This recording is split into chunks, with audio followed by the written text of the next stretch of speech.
Ugh.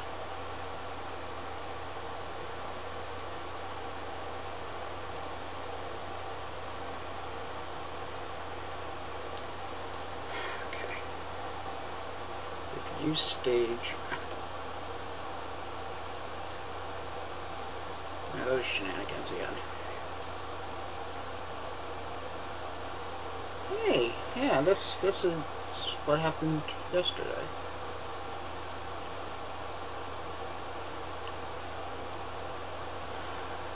Good morning, newcomers. This is Heather Van Wild with Raindrop Works. I'm just having to tweak my screen as the court keeps messing around with their stream, so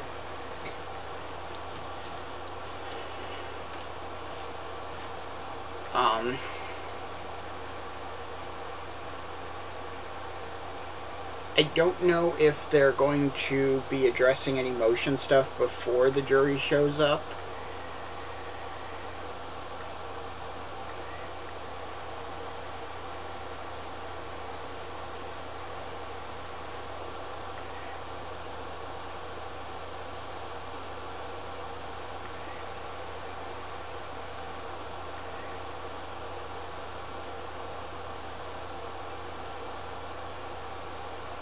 Oh, this is going to be interesting.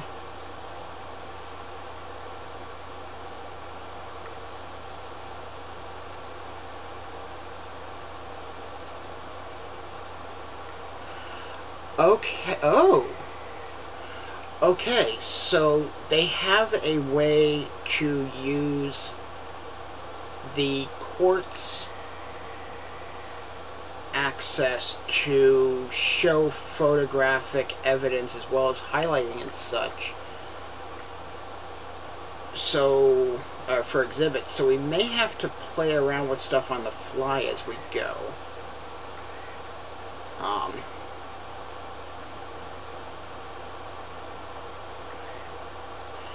I will do my best to keep the video quality as best as I can while we're doing this.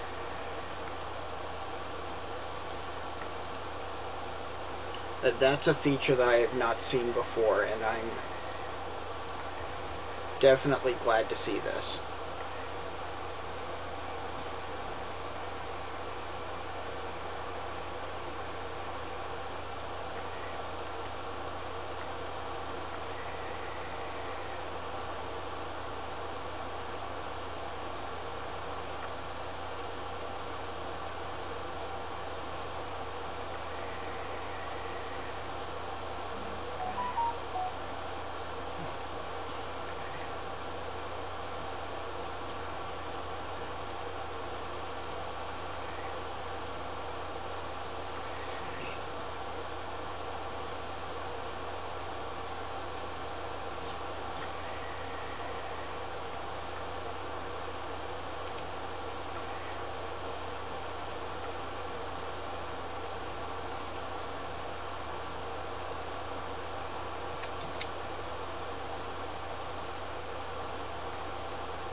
I think at this point we're just waiting for them.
To toy around with these settings a little bit.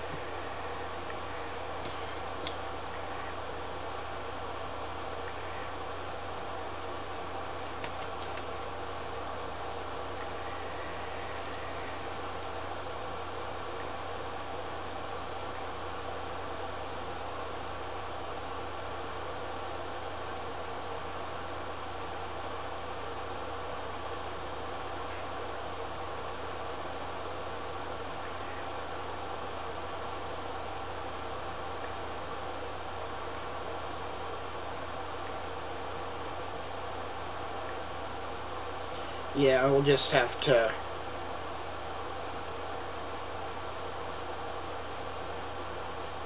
play around with settings as we go.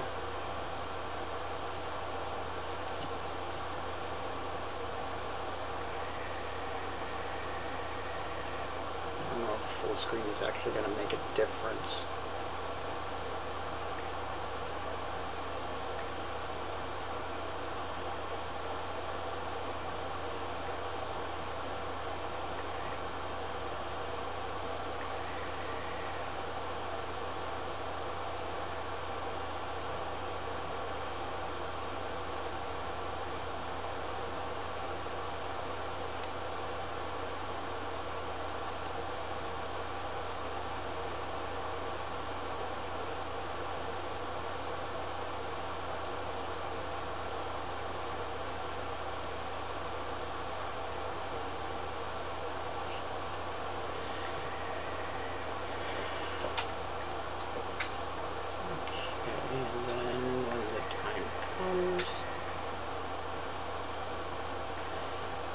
Yeah, I think I'll just have to fine-tune it as we go.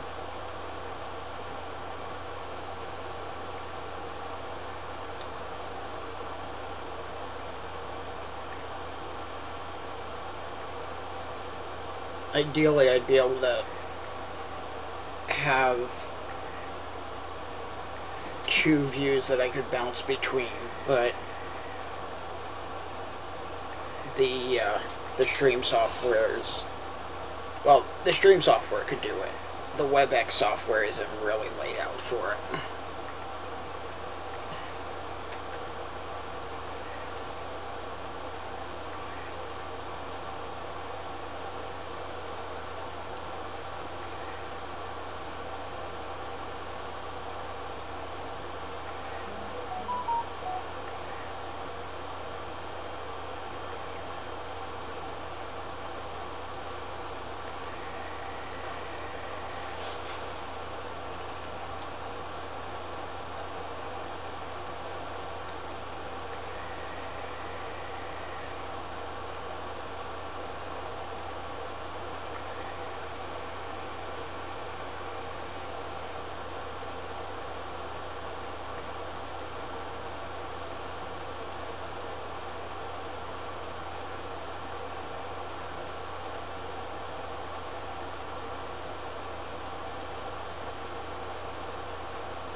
That's the other thing I can check.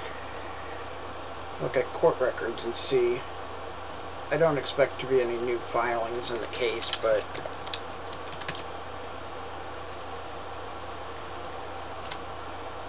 nope. Nothing new since Monday when the state filed the motion that we basically heard at the end of the day yesterday.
Oh yeah, that was the other thing I need to...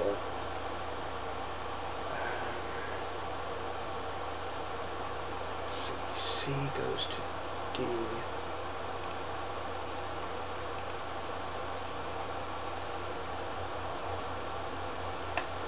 D goes to A.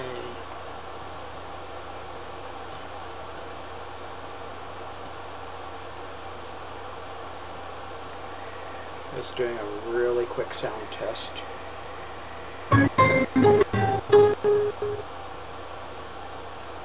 Okay, good.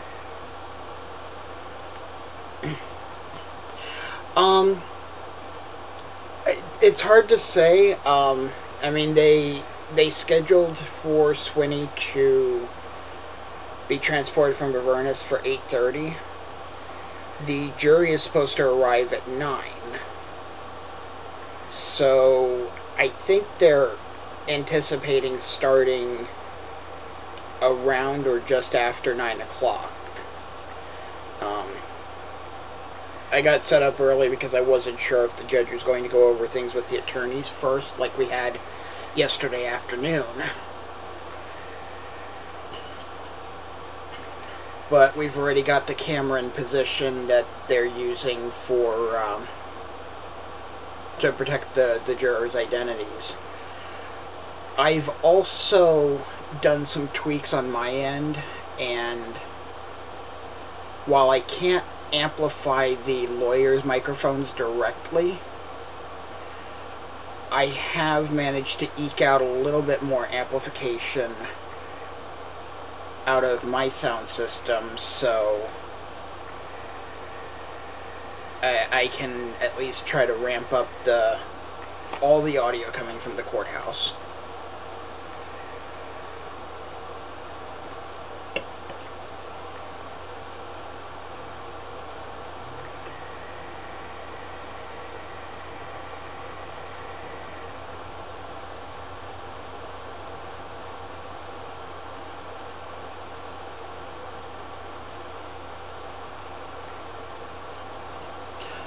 Oh, shit. And I forgot to bring the microphone down.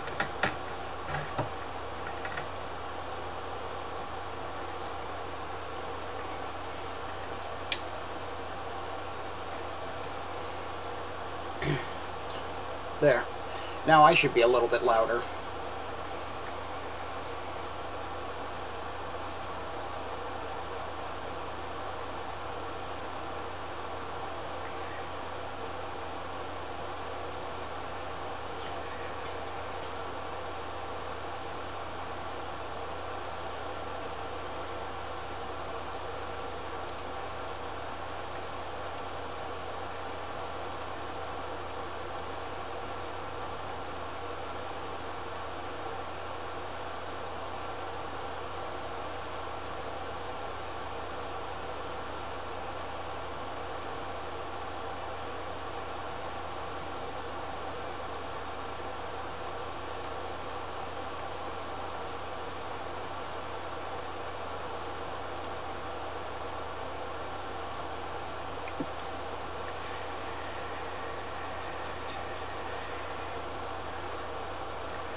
was that?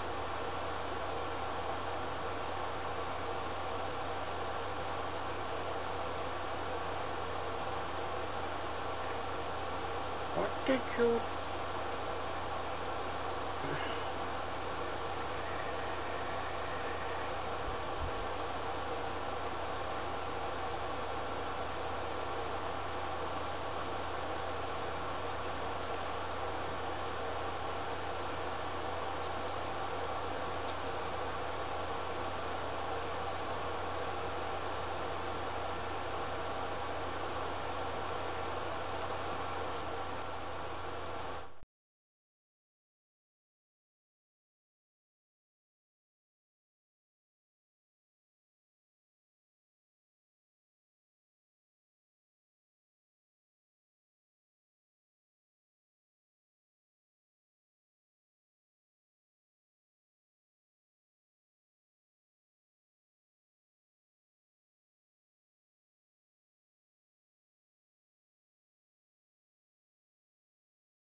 Sorry about that. Something happened to take over my microphone audio. But it should be fixed now. That said, yes, this is the stream for the Alan Swinney trial.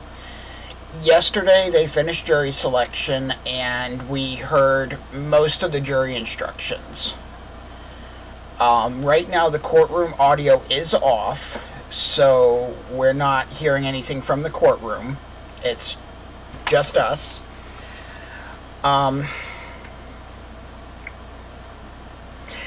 Yeah, that was... I didn't touch that setting from last night. I don't know why it switched to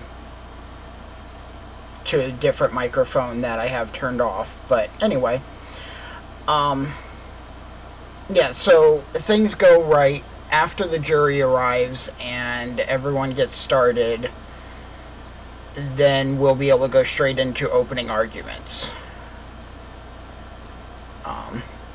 The camera, they have it pointed at the ceiling right now to help protect the identity of the jurors. They're being very careful with make sure that people don't see them, don't find out names, things like that until after the trial is over. They have told jurors, after the deliberation's done, the verdict is read and everything, if they want to talk about their experience with anybody, they can, but until then they can't. So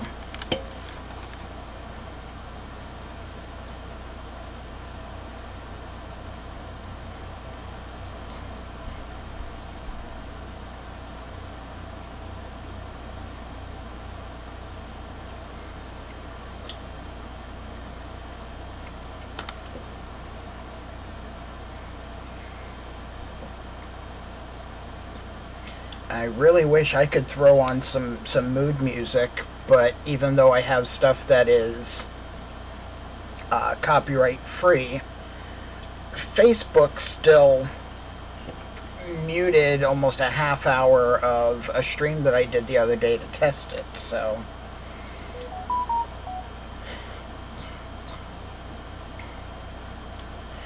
Yeah, it is a little unusual.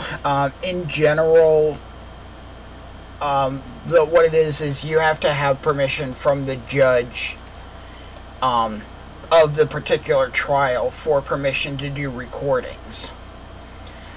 At the very least, I reached out to them a few weeks ago, starting to poke to be able to get access for this. They also, with COVID going on, there were concerns for social distancing. They're not able to pack all of the jury inside the jury box like they normally would. They have to spread them out in the courtroom. So between that, the fact that they anticipated having observers from ideologically both sides of the spectrum, people that ostensibly this is about actions at an event where you had two lines of protesters facing off with each other, and these are the same people that are going to show up for the trial. So what they've done is they closed this, they moved the trial to a larger courtroom that they could set up better, closed this courtroom to the public, so the only people allowed in there are people directly associated with the case, the lawyers, the witnesses, the jury. And then they have two other courtrooms set up as observation rooms, one for supporters of the defendant and another for the supporters of the victims, to help keep them separate. The judge also said that not having people in the gallery can help ease some of the burden on the jury, apprehension of having people there and things like that. So You know, I had originally approached the court about setting up a camcorder to record this, and then I was going to upload it to YouTube, you know, at the end of the day after I was able to look and make sure that I didn't catch any jury members or anything like that. But one of the alternatives I had suggested was restreaming the WebEx that they have available, because all the courtrooms in the new courthouse are wired for this. Yeah, he's been in pretrial confinement since his arrest. Actually, I think tomorrow makes 1 year to the day.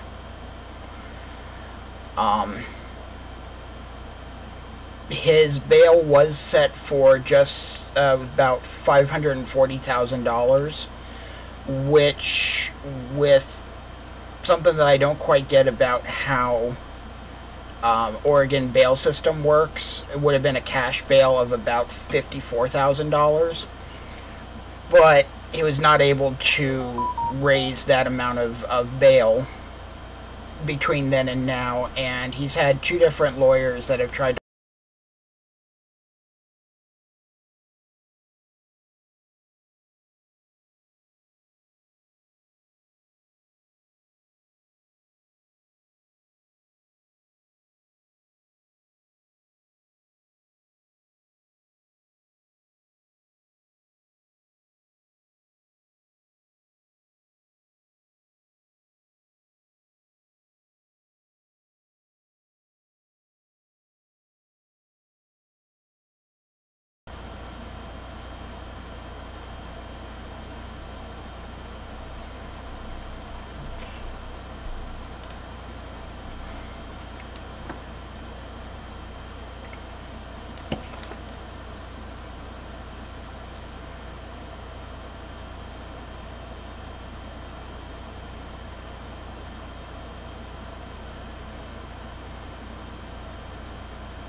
I have to step away from the computer for just a sec. I'll be right back.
And I'm back.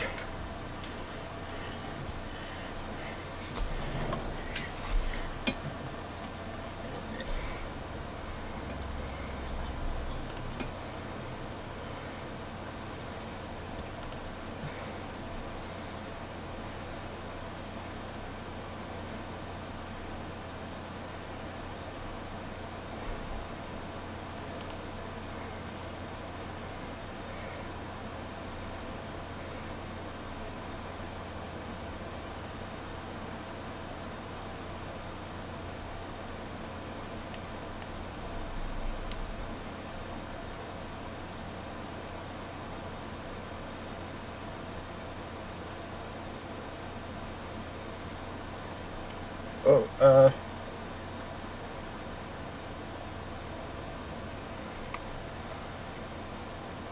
they are talking.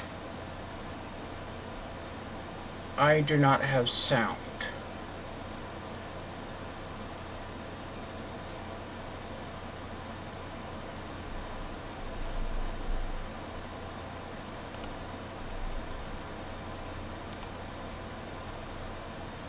testing this really quick one more time.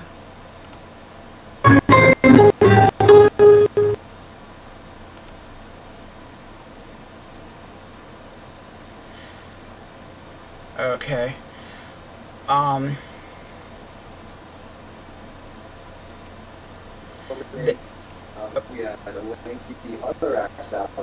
there we go. Now they turned their sound on. Posts attributable to Mr. Swinney, and at that time I recall specifically reserving my right to object Foundation. I do have foundational objections to the parlor posts, the social media posts. I don't have any objection to anything else in here. I'm not sure if Your Honor has a copy of it.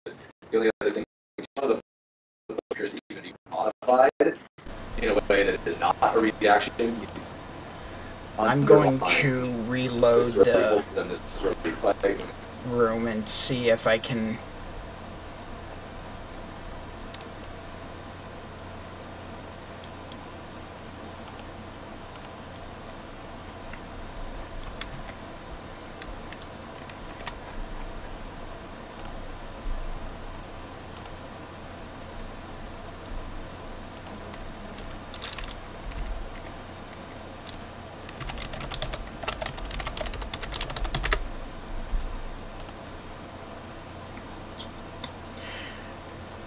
Yeah, that was not just on your end. That was what I had coming in.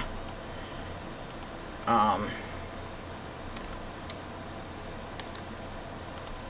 see. Okay, yeah, we're on. Well, I'll try.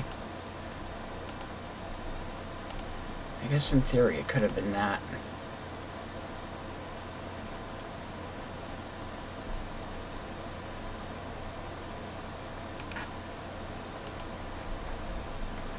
Stage.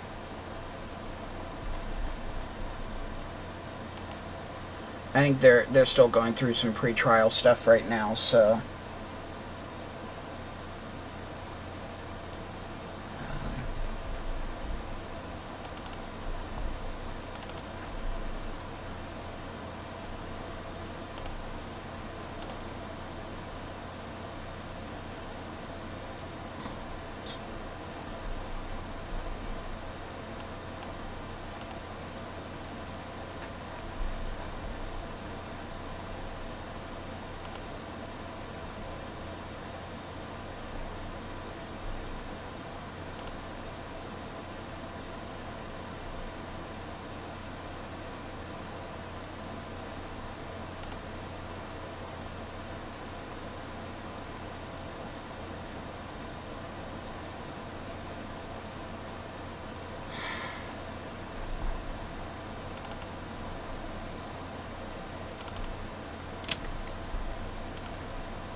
okay.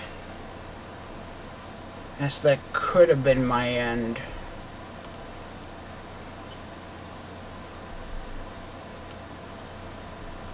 I was sold on a false promise. Okay.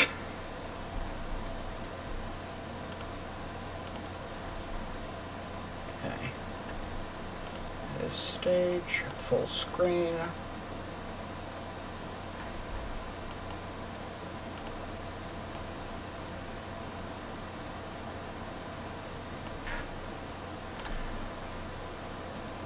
Okay. Now we should be back.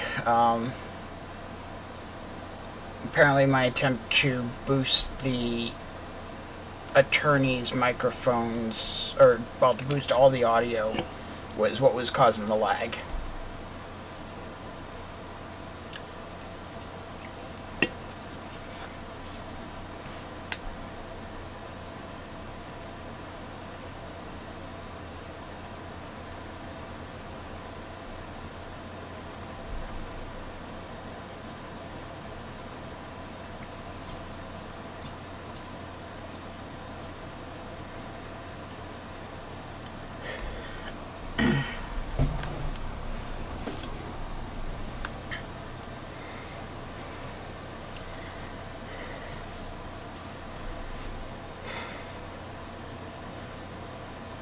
So this is definitely... Why does it say someone's speaking, but...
Okay.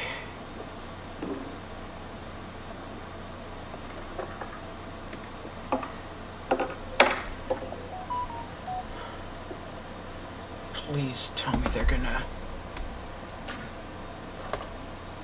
Here, I'll ask this question both for myself and counsel. Is it okay during openings that we remove our masks? Thank you, Your Honor.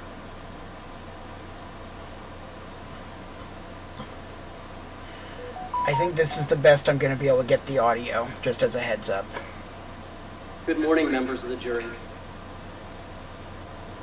Today, and through the course of this trial, you are going to hear that this man, Alan Swinney, traveled all the way from the state of Texas to Portland, Oregon, due to his hatred of Antifa. He came all the way here to fight Antifa. It's what drove him, it's what motivated him, that hatred. You're going to be asked to review two separate dates, August the 15th of 2020 and August the 22nd of 2020. Here this morning, I'm going to go through those events with you. And we'll look at what the evidence in the state is going to be presenting to you through the course of this trial. Before he even set foot into the city of Portland, he was telling people exactly his motivation, how he felt. You see, Mr. Swinney was big about posting on this app called Parler. And you'll hear that that's something similar or akin to a Facebook, Twitter type of social media app that was being used in 2020. In there, he says very clearly, this isn't turning into a civil war. In his mind, it is a civil war. In that very same post, you'll see that he is expressing and saying that he is he's camped out, or in his mind, deployed outside of Portland. He wants people to join him. He believes he's involved in an old school Civil War camp. Time to get started. We can beat these people. Encouraging people to recruit.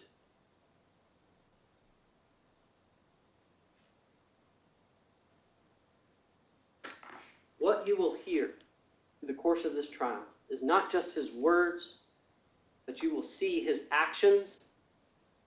You'll see the way he dressed and what he brought to this city.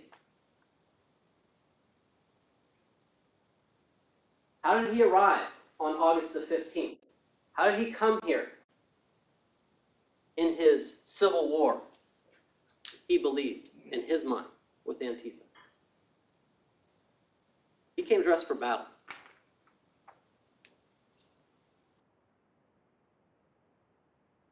Carrying cans of bear mace, shields, body armor,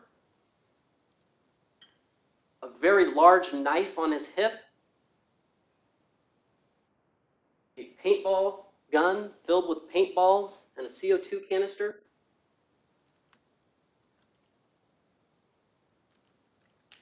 and a flag. But let's all look at that flag and the flagpole. It is a club. Now, he was not alone. He had, on the 15th, 10, maybe 20 people with him. Some of them were actually carrying flags that were with the regular flagpole, things of that nature. But on that date, he started out in front of the Justice Center. His group was there because he knew that was the exact spot where the social justice movement had been happening throughout the summer in Portland. He knew that was the spot where Antifa was, in his mind. So he came to that spot so he could get his fight. It started out at the Justice Center. There was a little bit of back and forth. People arrived, counter-protesters. They came. When there were approximately the same number, maybe a few more, he and his group decided to start walking away. Now, through the course of this trial, you're going to see the videos that were taken. Videos that show his route of travel, that as he leaves, he goes from 3rd Avenue down to 2nd Avenue, then north, on up to Taylor. Now, in the course of this travel, there are times when both sides are walking almost hand in hand. And certainly, they are talking to each other. There's certainly going to be plenty of exercise of free speech. Some of it isn't going to be pleasant. There's going to be cussing. There's going to be people telling them to leave. But what you're going to see is, in this series of videos and on this route of travel, there are times when, for whatever reason, he just decides to stop and engage with them. Talking, as we all know, free speech, that's fine. But when the free speech stops and the punching, bear macing, and paintballing start, that's where the issue is. On the 15th, what we're going to be talking about is bear mace and paintballs.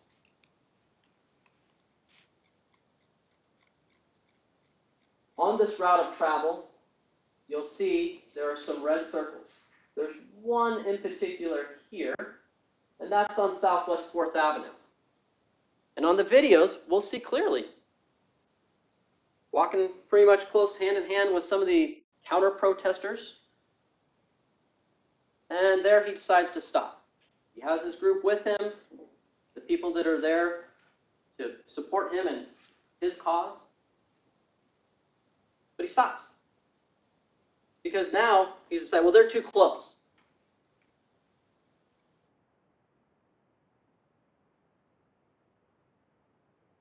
And this is what you'll see in the videos.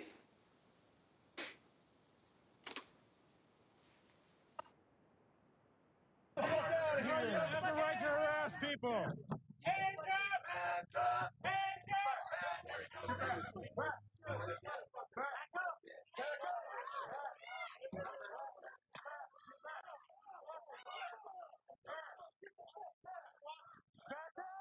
Get back! Stay back!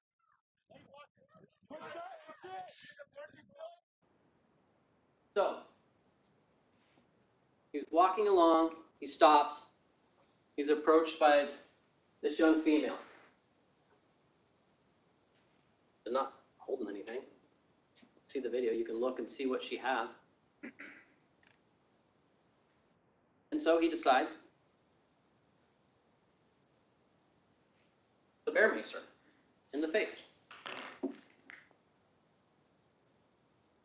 When she walks away, this man walks up with a camera. He has a gas mask on. Bear mace isn't going to work the same. So, you see, he gets shot right in the head with a paintball gun at very close range. Now, during this time,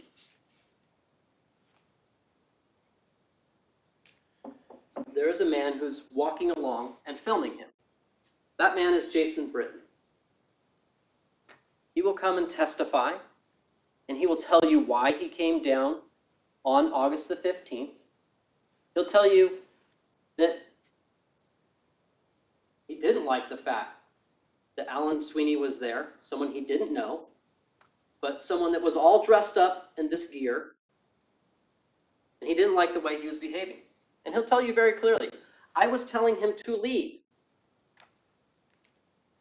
Certainly, I was using colorful language. He'll tell you, I was not threatening him.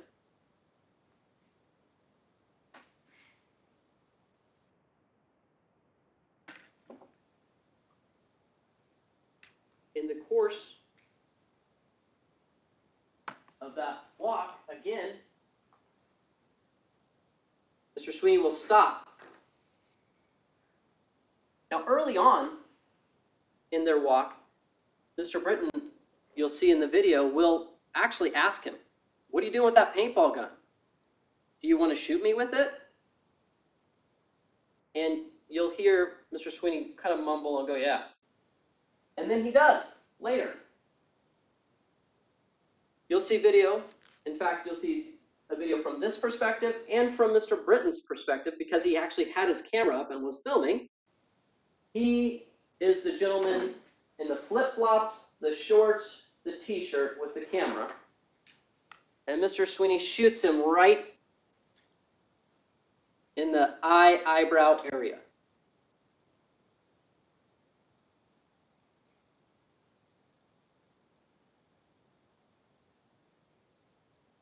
Again, because he felt that they were too close, even though they had been walking side by side just moments before. Now, that course, as we said, the videos will show you. But it's Mr. Britton I want to talk about. What's he carrying? What's the difference? Well, he has a t-shirt on, he has a camera, he has a camera bag, he has shorts, his flip-flops, and afterwards, he's going to tell you, you got a long-term eye injury out of this.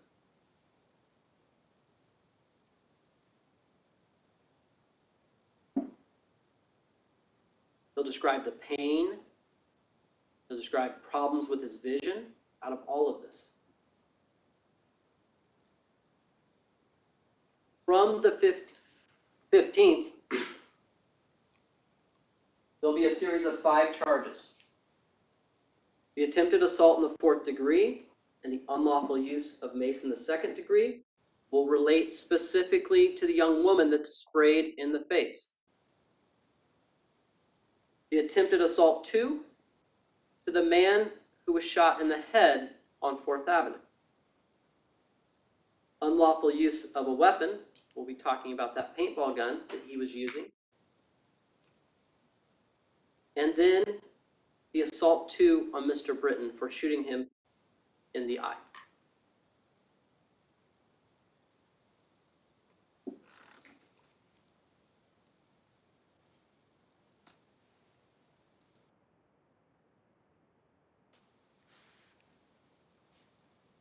In the course of the trial, you will see various social media posts and times where he brags about this. Unapologetic.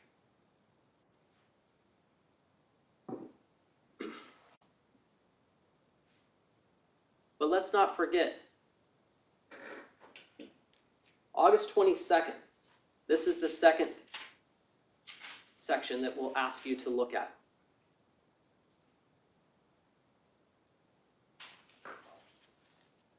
On August 22nd, and the days leading up to it, he was talking about it. Again, on Parler. Talking about bringing hundreds of patriots. Because he feels like you've removed the cops, now you have to deal with us. We the people, in his words.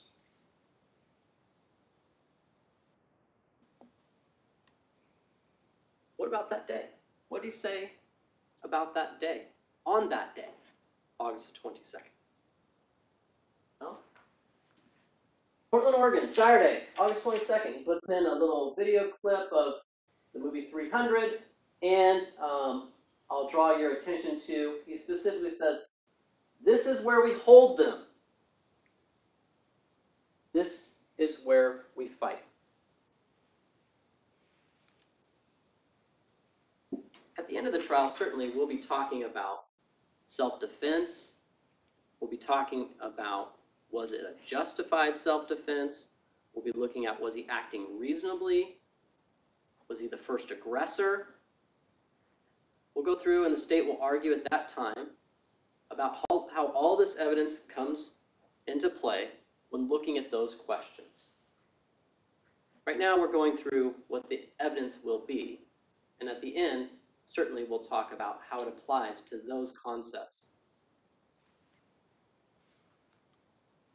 So, on the 22nd,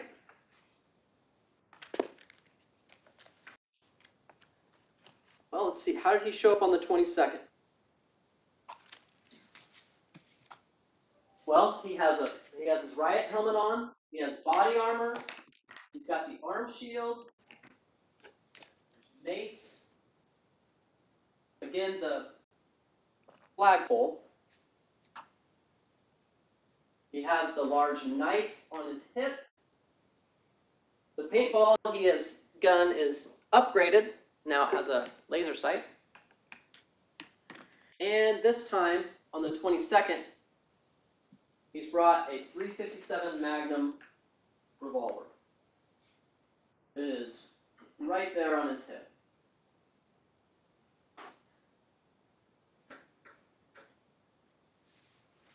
What did he get dressed up for? Where did he bring all of this material?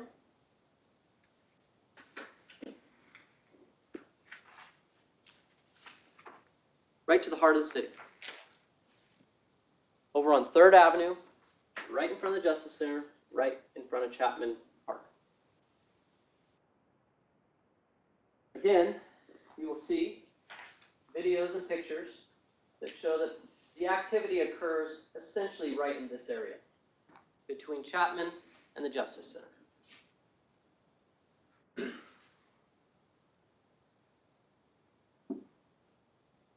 True to his words, he brought hundreds. There were hundreds of people down there. People that were supporting his side of the ideology, people that were supporting the other side of the ideology. And it's important to note, this trial is not about whose ideology is right or wrong. That doesn't matter. What matters is what were the actions? What was done? Were those actions criminal? And in the course of this trial and seeing the videos and hearing from the witnesses,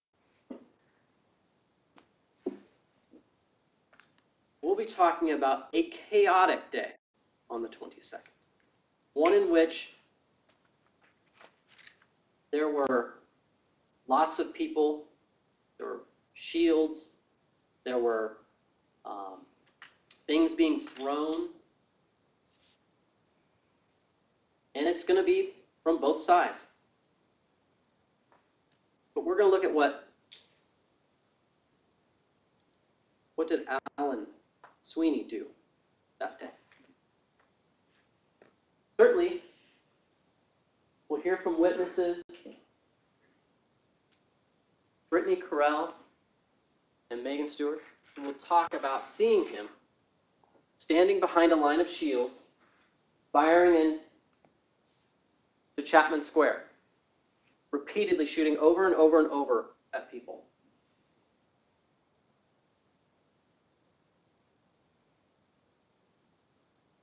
One of those people that were shot was Megan Stewart.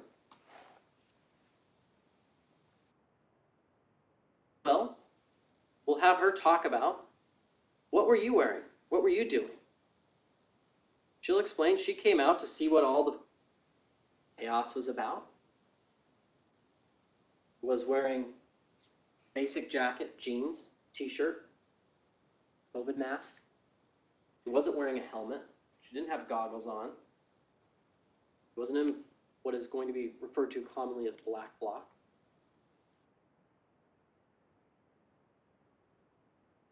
In the course of that, she was maced. She was shot by a paintball from Alan Swinney.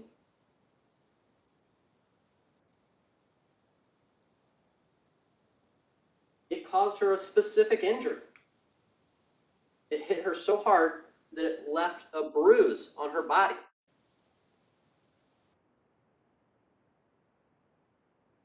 She was even took a short video clip right afterwards. And we'll have her show that.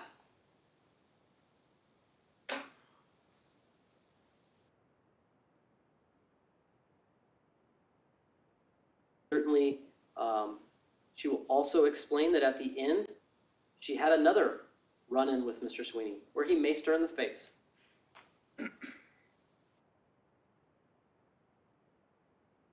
Terrell will also talk about this question. What do you do with that gun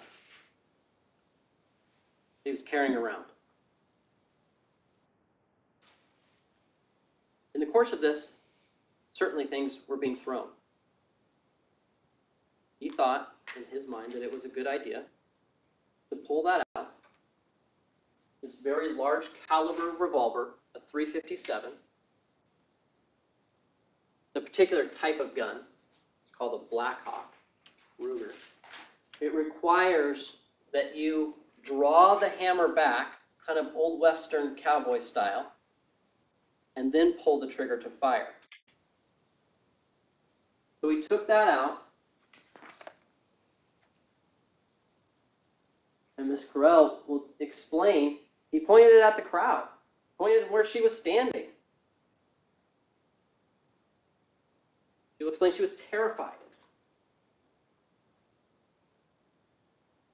Ultimately and thankfully, he didn't pull that trigger. Put it away, but he certainly pointed it at people. And so, when we look at the charges, from this day, we'll be talking about an assault in the second degree. Of course, at the end, when we argue and we go through, we'll talk about the law, what constitutes an assault in the second degree, what is the weapon required, why is a paintball gun considered a weapon in this circumstance. We'll go through that. But also, the unlawful use of a weapon, the paintball, and the unlawful use of a weapon for the handgun, that revolver. menacing that's associated with pointing that firearm and the revolver, and the charge of pointing a firearm at another, and finally the unlawful use of mace on Ms. Stewart and the assault 4.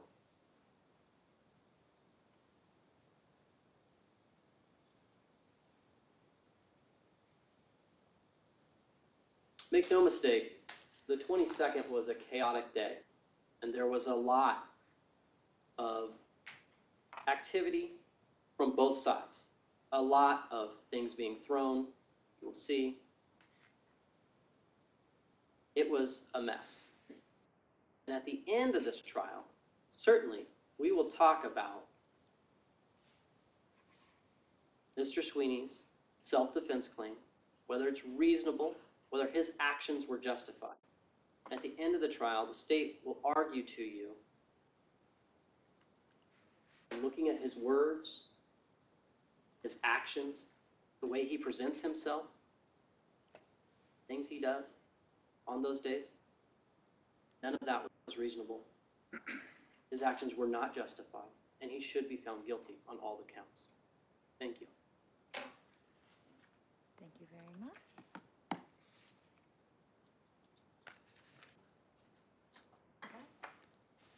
Your Honor, just get the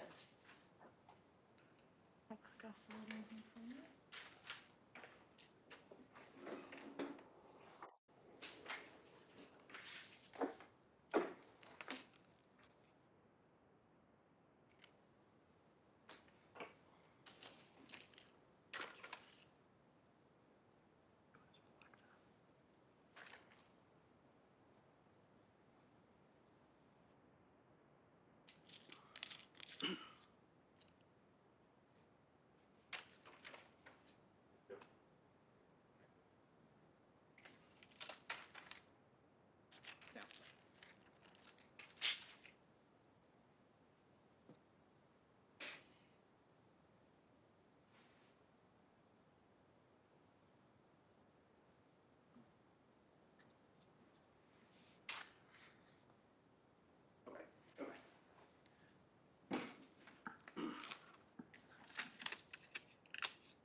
I don't give a fuck about your bear mace.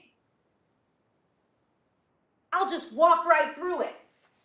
That paintball gun won't stop me. I'll still continue following you through this town until you leave. Go home. We do this every night.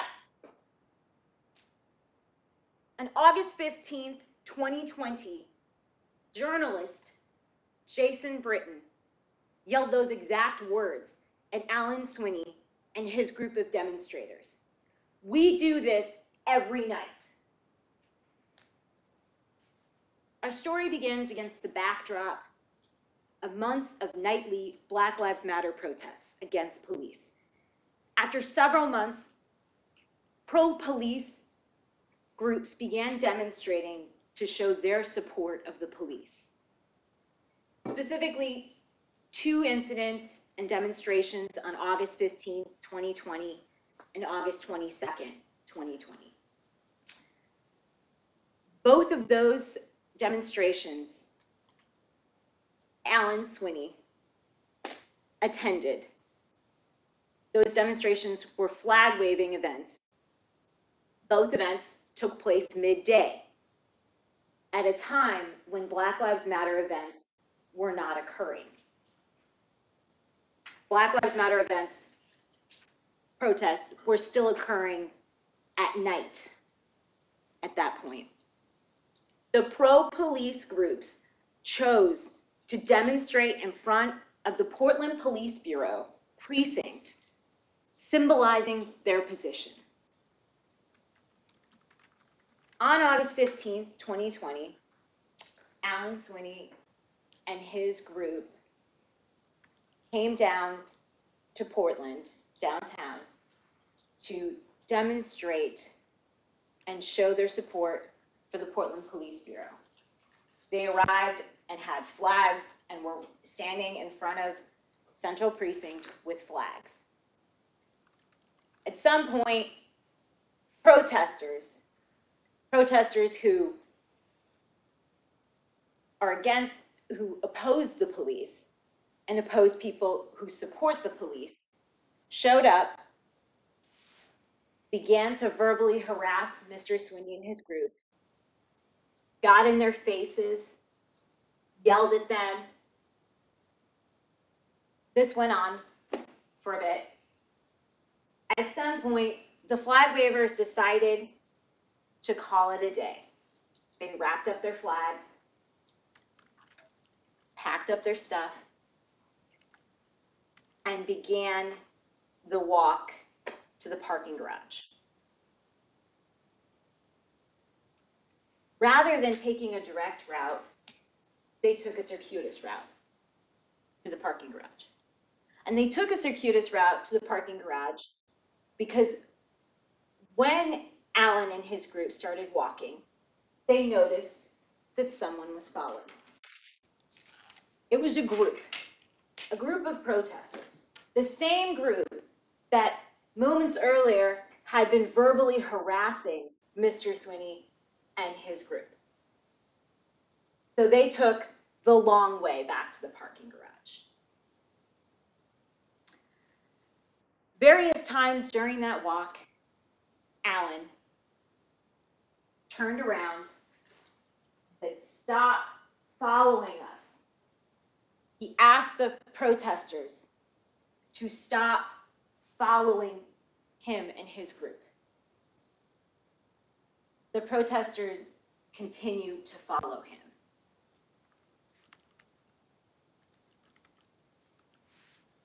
Early on in that walk, Alan even turned to his colleague and said, "We got to get out of here."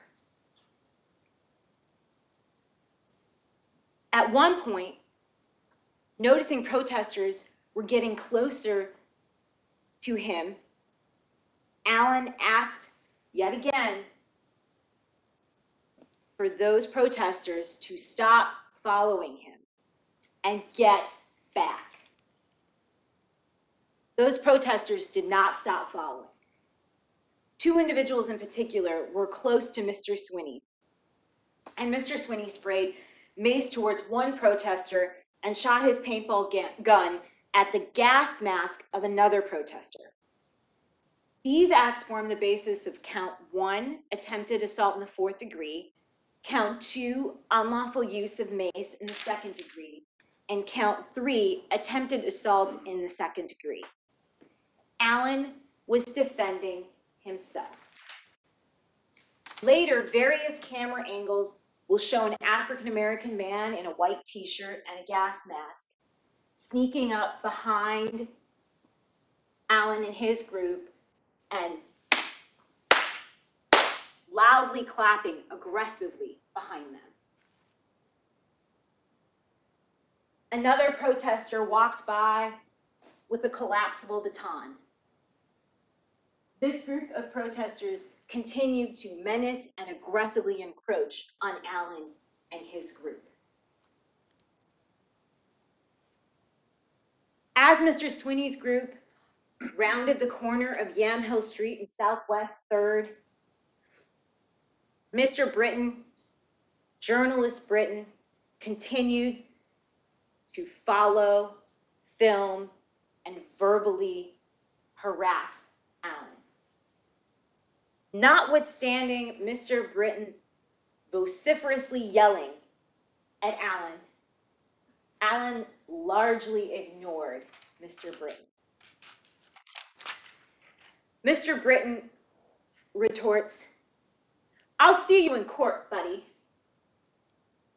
Mr. Swinney stops,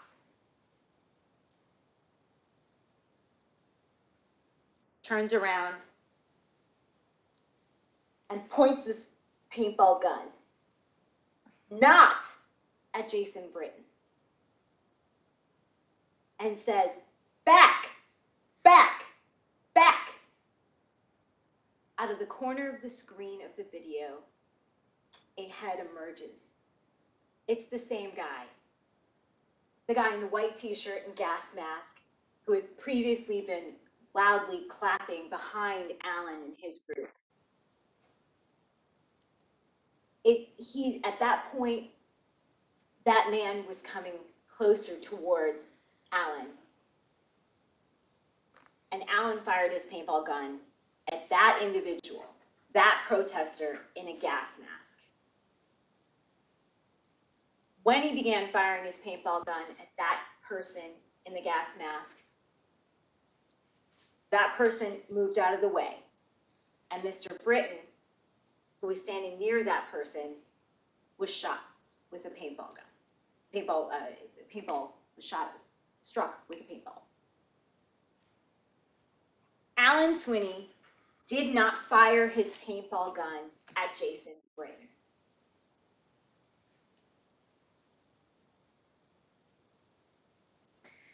He used his paintball gun to defend himself.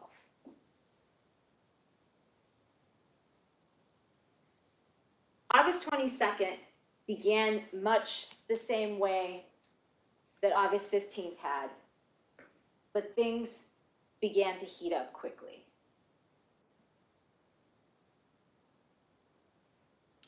On August 22nd, a group called Back the Blue had organized a flag waving event in downtown Portland, again, in the middle of the day. The Back the Blue flag wavers had lined up in front of the Justice Center, in front of 3rd Avenue, and were waving their flags. Protesters arrived downtown and staged themselves on the edge of Chapman Park, directly across from the Back the Blue flag waving event that had been occurring.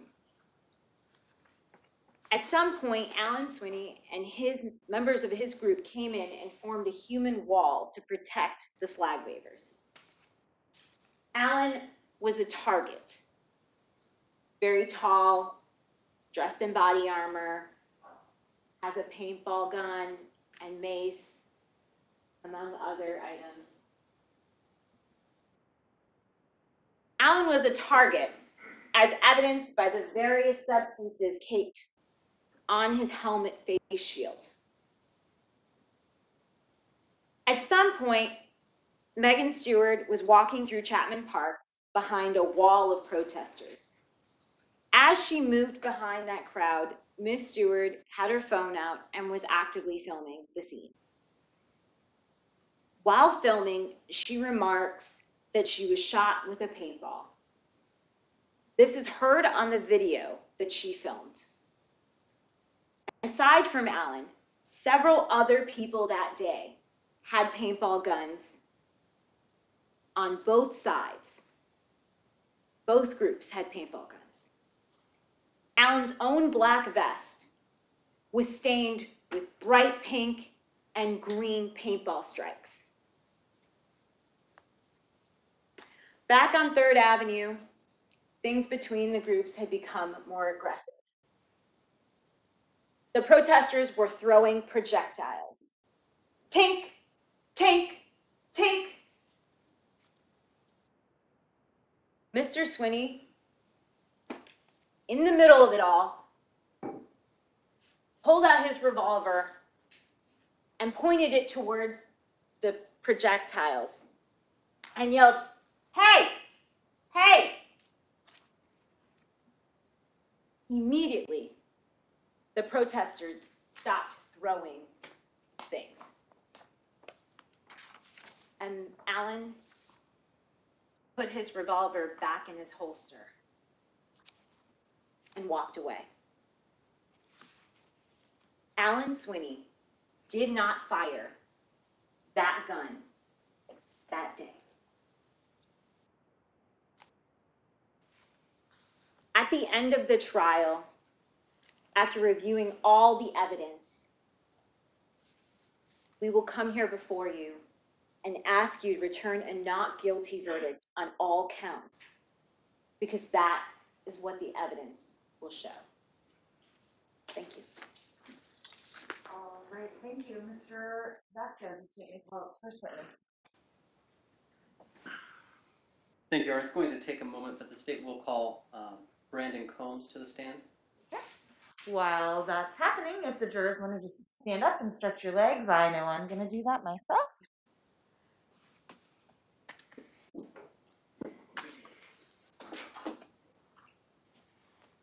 And after this witness, we'll take a quick restroom break for anyone.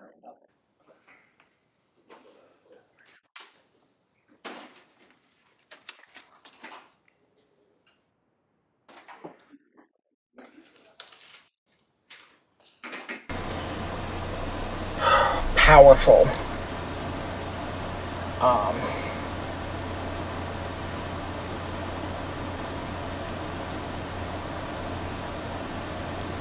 Yeah. Both sides, I think, made very impassioned statements in those opening arguments.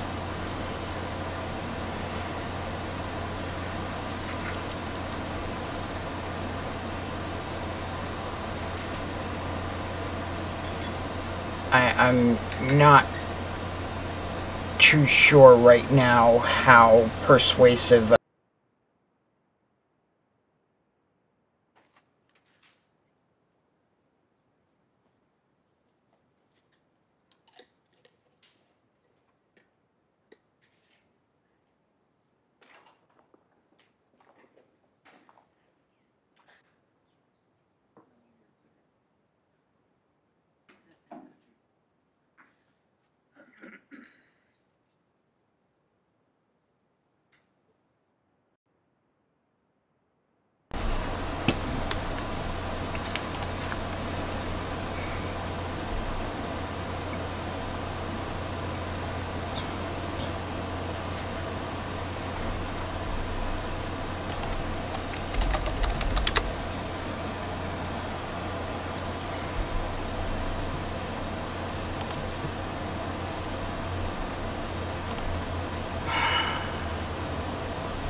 And I just want to make sure, do you want my mask? Is it okay if I take my mask off? Attorneys and witnesses may remove their masks for either their comfort or for their ability to be heard during Thank you, Your Honor. testimony, direct and cross.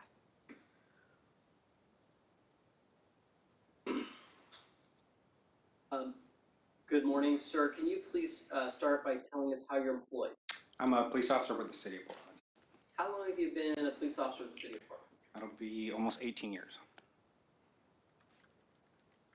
And where are you currently assigned? I'm assigned to our criminal intelligence unit. And can you give us a general description of what your job duties are in that particular unit? We provide investigative support on cases where there are threats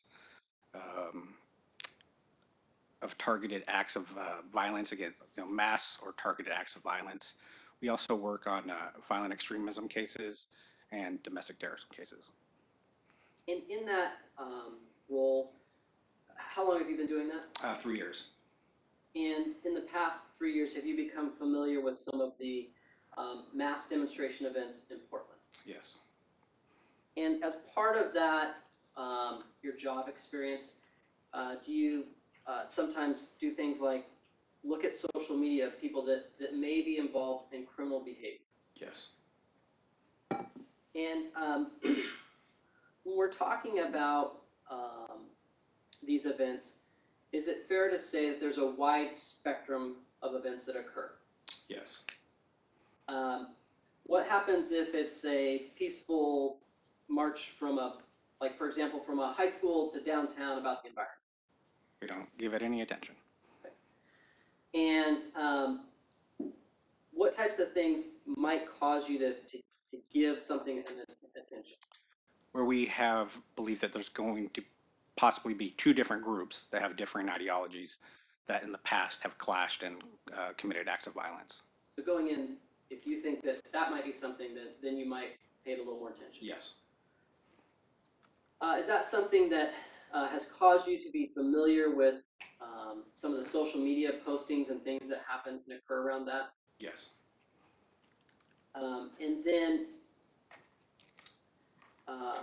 were you asked to assist with the investigation of August the 15th? Yes, I was. And in that, did you review video? Yes, I did. And were you able to kind of generally see people who were involved? Yes.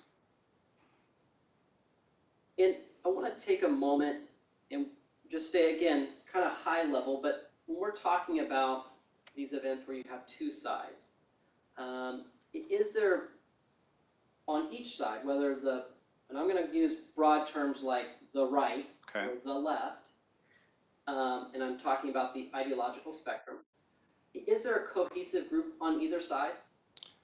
There's a cohesive group when they come together when they have a common enemy.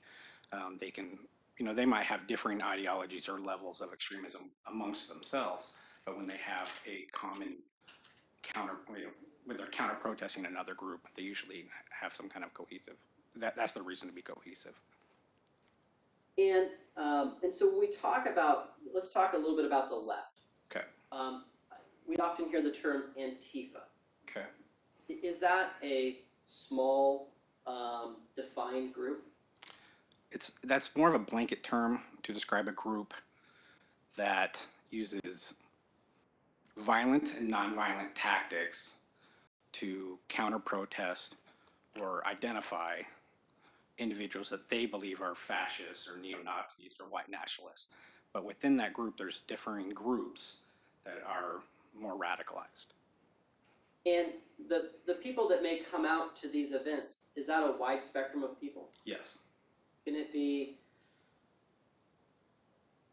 the people that are just out there to be looky-loos?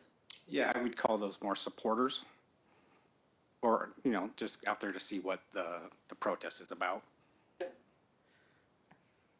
Now, I want to turn your attention back to August the 15th. You said you reviewed videos. Yes. And through the use of those videos, were you able to kind of track the progress of where this started and where it ended and things of that nature? Yeah. Okay. Bring up the map. When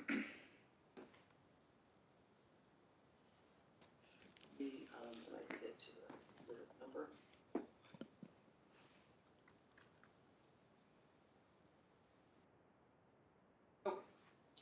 Okay, I've put up what's been marked as States Exhibit 23. Okay. Does this look familiar to you? Can you please describe it? Yeah, this is a picture of basically the downtown core. So you have the river off to the east there, off to the right side of the screen, and then heading out of downtown to the West Hills to the left side of the screen. Okay. And in the center, there's written Justice Center. Does that accurately reflect where the Justice Center is located with the arrow? Yes, sir.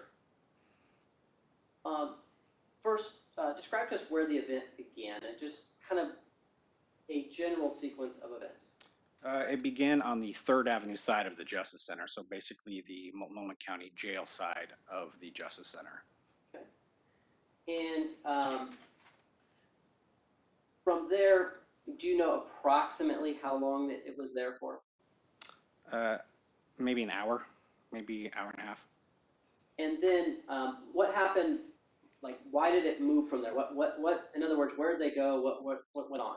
So using generalized terms, the right, the flag wave event or group moved north on 3rd Avenue and then east towards 2nd Avenue. And then as they're doing that, they're being followed by the counter protest group, the left, to generalize it. And then they kind of stopped down there at 2nd and Main for a while and yelled and screamed at each other for 10, 15 minutes maybe, tops. And then they continued northbound on 2nd in the street on the sidewalk until they got up to Taylor, and then they turned west on Taylor until they reached 4th Avenue. They turned north on 4th Avenue and stopped mid-block, kind of where that circle is, that red circle. And the one that's on 4th Avenue? That's correct. Okay. And so there was, we won't go into the detail, we'll have other witnesses talk about that, but there was some activity there. Yes. And then did they continue on to Yamhill? Yeah, they kind of walked north, more of a northeast. They come across the street there at a diagonal towards Yamhill, and then traveled back east on Yamhill, and then south on 3rd, and then again stopped mid-block. And right there is an entrance to a parking garage. That whole block is a parking garage. Okay. Are the states going to offer State's Exhibit 23 at this time? No objection. It's received.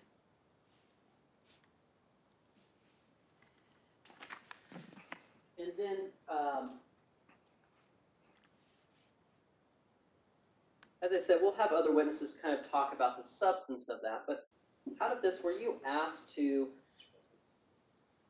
Sorry to interrupt, but I think this is something we don't have any thought enough yet. Okay, so would you like to? Yeah, I have an after score. I apologize.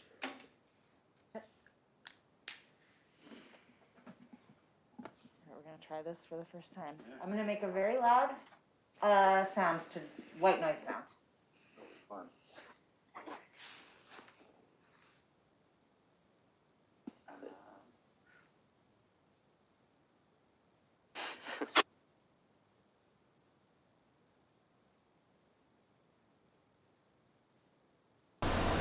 Okay, so it sounds like there's some sort of dispute about what he wants to ask, so they're making sure that the jury can't hear what's being discussed, and also they cut off our microphones so we can't hear either.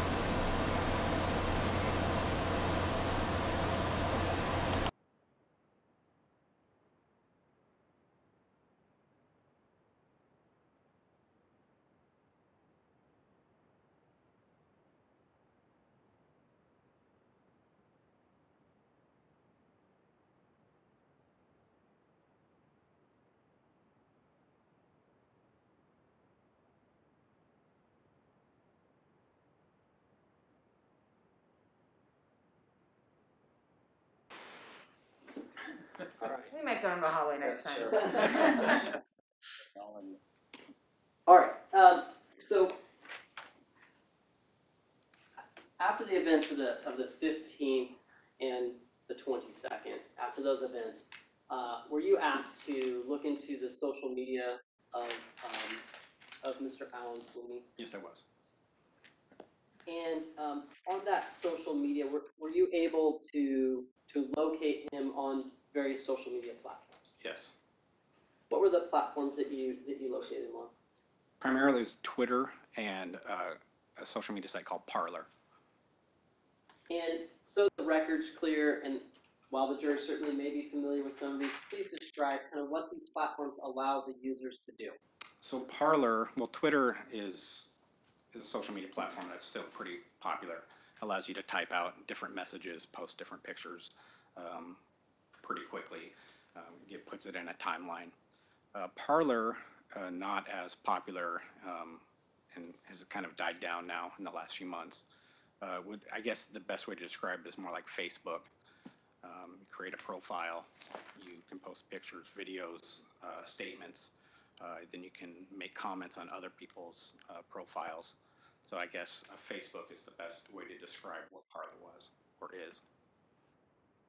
And were you able to locate Mr. Swinney on those social media apps? Yes, it was. And how did you know? His picture was on his Parler. It was a picture of Mr. Swinney. And just the content made me believe it was his because he was posting about different events that I knew he had been at regarding the 15th and the 22nd. have you heard other instances where he talked about using Parler and that he posted things there and things of that nature? Yes, he had made statements in an interview. And were you able to look at those posts and go through them in particularized detail? Yes, I was. And in those particular posts, were there things like pictures and videos? Yes, there were. And were there times where essentially Mr. Swinney had typed out a statement and then posted it? Yes. And then who follows this stuff? Like, who's receiving it in general terms? It would be Relevance. Overruled. it would be people that you are following or that are following you. They can see what you're posting. And I'm going to use the term probably wrong, but like on Facebook, you would friend someone. Right. Is it similar to that? Very similar. Are the profiles, some of them open to the public? Some are. It's just like Facebook. You can control your privacy or security settings. What about Mr. Swinney's? Was his open to the public? I don't recall. I can't recall if it was visible or what his security settings were, but I was able to view his postings. Okay. And then are these things, is it one of those apps, and and again, I'm going to use Facebook as an example. Is it password protected? Is it one that, you have to have like emails and things to set up and do that? Yeah, your basic subscriber, you have to, create an account. So yes, Okay. email, password, stuff like that. And as you went through the post of Mr. Swinney, did that fall in line with other information you had, just knowing the way he talked, his voice, the verbiage he used, things of that nature? Yeah, it was consistent with some of the videos that I had seen of Mr. Swinney at those events on the 15th and the 22nd. And I'm going to show you what's been marked as State's Exhibit 5.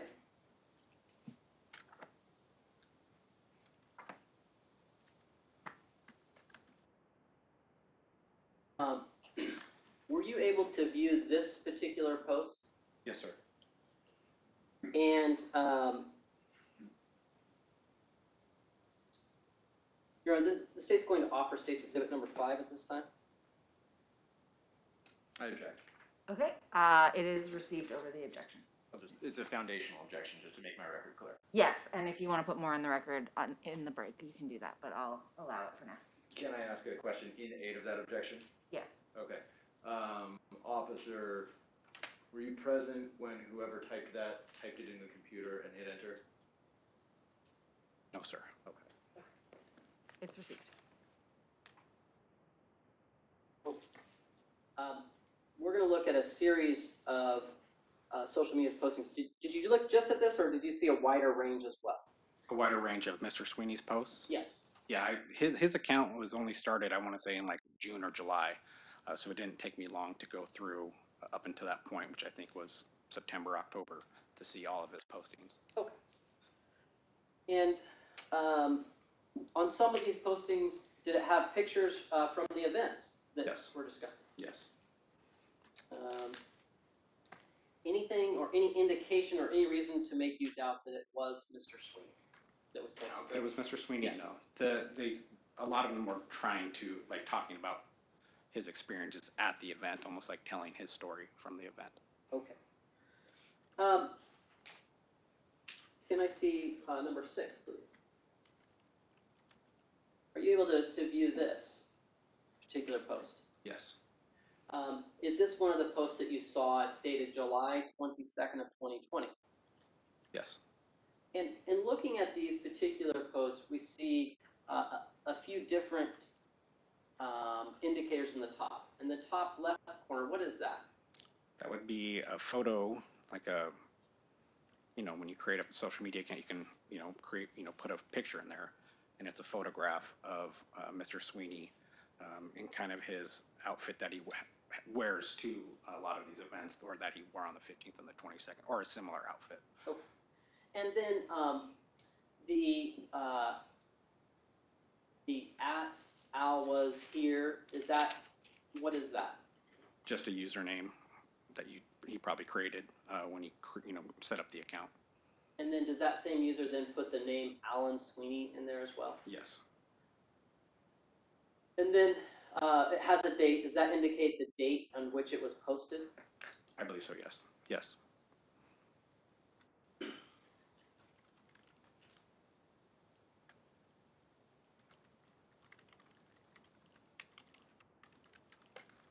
And I'm not sure if all the jurors are able to read that. If, with the court's permission, I'll have the witness read the post. It's fine. Go ahead and read it. Okay. Do not violate my right to free speech. Do not violate my right to peacefully assemble. Do not violate my freedom of movement. Do not violate me. It will be hazardous to your health. You won't make me afraid to walk down the sidewalk. I fought a war for this country. I'll fight another one for it. Go back to State's Exhibit 5 and have that same occur. This isn't turning into a civil war. It is a civil war. When you get tired of losing, contact me. Upvote and echo this post. We need numbers. I'm currently camped out, deployed, in the National Forest outside of Portland. We move between here and Rainier National Forest outside of Seattle. When you have time, come join us. We need guys, we need vets, patriots, come join us. Bring a tent and bedroll. Camping in the National Forest is free and it's breathtaking here. We have an old school Civil War camp set up. History is being written now. Come be a part of it. We can beat these people easily. It's time to get started. If you can't be here but would still like to help, echo and upvote. You can recruit from anywhere. Are you familiar with the terms echo? Echo was Parler's way of saying like follow me or reshare, I guess is the best way to describe it. I'm not sure what upvote means though. Okay. And you're on the state is going to offer State's Exhibit 6. I assume you're going to have the same standing objection for all of the parlor posts. I'm going to receive them over your objection and let you make your record. Okay, thank you. I am going to still say objection. Okay, Not yeah. standing objection. Fine. So objection, same objection. Okay. Your Honor, you mind if I grab my water? I do not. All right, thanks. I feel like I'm going to be doing a lot of reading.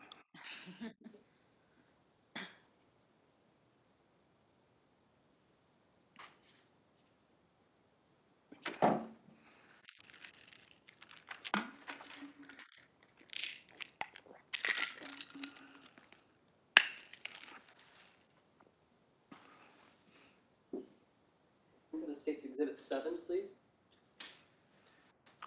State's Exhibit 7, an additional post that you saw on that was dated August 12th of 2020. Yes, sir. State's going to offer this one and request that he read it as well. Same objection. Received. I am no longer a Proud Boy. I'll be back after I get Enrique voted out. The best thing the Proud Boys could do at this point is rid themselves of Enrique. At our Flag Wave Monday, about 10 of them showed up. We had more than 70 show up total though. They had 10, but we had 60 plus. Our group is much larger than theirs. They really aren't helping the cause. They're like a wrecking crew when they show up. They start talking to all the patriots and spread dissension. We've outgrown the boys. We can do this without them here. They don't just do this with our group. They do it with any patriot group that doesn't follow their orders. If you're a patriot group in the Pacific Northwest, or PNW, I assume that means Pacific Northwest, and need help, don't waste your time with them. I'm getting a network together here and we can move people around. Contact me. I say again, I am no longer a Proud Boy. I have zero confidence in the leadership, only the leadership. I have a ton of friends in the Proud Boys. They need a real leader in charge though. Do you know when he's saying Enrique who he's referring to? I believe he's referring to an individual named Enrique Tario, and at the time of this posting, he was the national president of the Proud Boys, based in Florida. And was this some of the kind of internal infight that you discussed with it? Yes, I assume so. And I believe the court received State's Exhibit 7. Thank you. All right, can we move on to State's Exhibit 9, please? For the record, I object to 7. Okay. I thought you had already. I apologize. We Sorry. received it regardless. Well. And then State's Exhibit 9, State will offer this one and request that you read it as well. Same objection. Received. And this This one is dated August the 16th of 2020. Can you please read this? Haha, one of the terrorists is crying to the Portland police about getting hit by a paintball.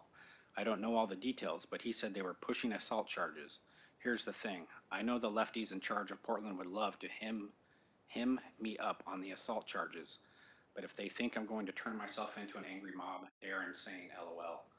Whoever's in charge of Portland can fuck all the way off. You're not going to tell me how I can defend myself.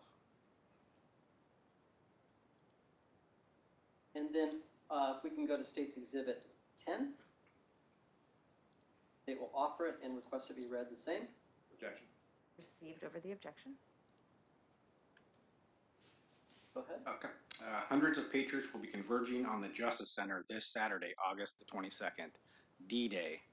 The left has always said we were lucky. The left always said we were lucky that the cops were there protecting us. You have successfully removed the cops. Now you get to deal with we the people. You let your mouth overload your ass. What on earth will we do without the cops there protecting us? You won't want to miss this Saturday. Follow and turn on notifications. It's time to take this country back. Can we go to number 11, please? And the state will offer it and request to be read as well. Objection. Received over objection. This one is dated August 22nd of 2020. Can you please read this one?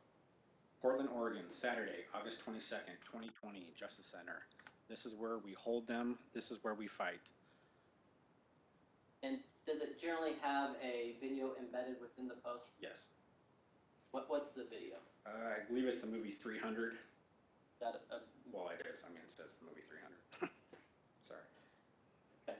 And that's a movie about Spartan soldiers defending their homeland or fighting. Is that right? That's correct. General. Yes.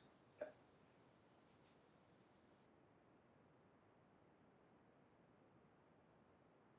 And can we go to State's Exhibit 15? State will offer this exhibit and request that it be published to the jury as well. Objection. Received. With this particular exhibit, is this one where we talk about how you can embed a video? That's correct. Okay. And so is there a written part to the post that is written by Mr. Swinney? Yes. And that is what? Little white dude is the one I shot in the eye. This is when he got shot in the eye. He claims to be a journalist to shield terrorists so they can get closer to you. He will get hit every time he does that in front of me. He's a terrorist and he aids terrorists. And then in that particular app, are you able to play that video as well? Yes. And does this particular exhibit, State's Exhibit 15, allow for that as well? I believe so. All right, well, we're going to try that.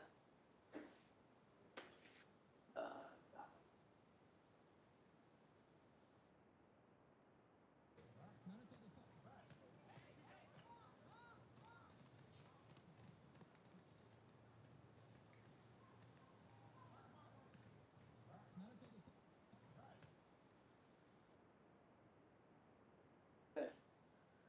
State's Exhibit 20, please.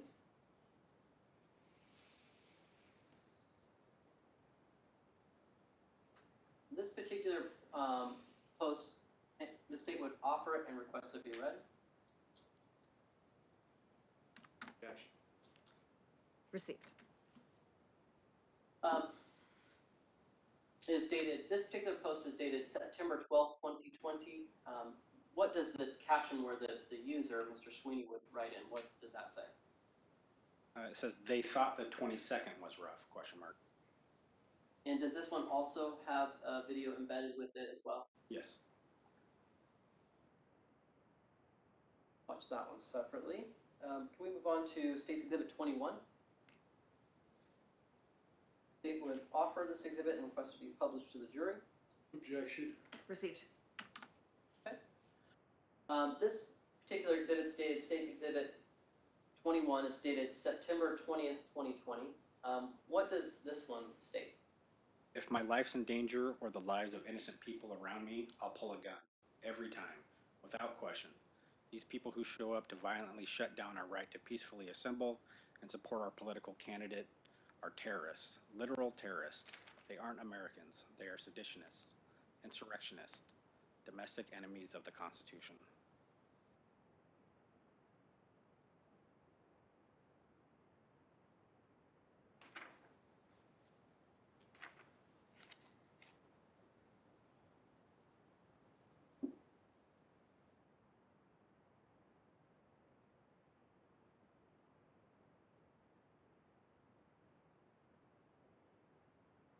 Exhibit 101.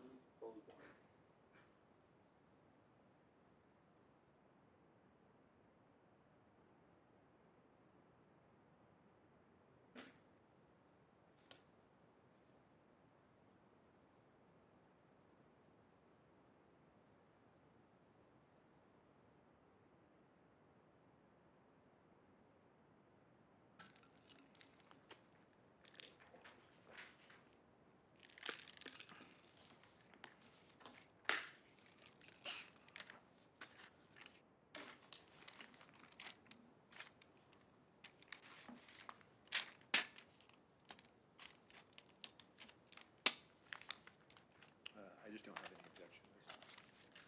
No foundational objection. Thank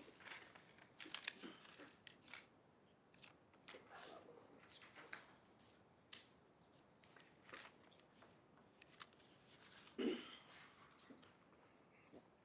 I'm handing you a photocopy of State's Exhibit 101. Okay. The State's going to offer this exhibit at this time. No objection. Received. I'll just have a few brief questions about it and request that it be published to the jury as well.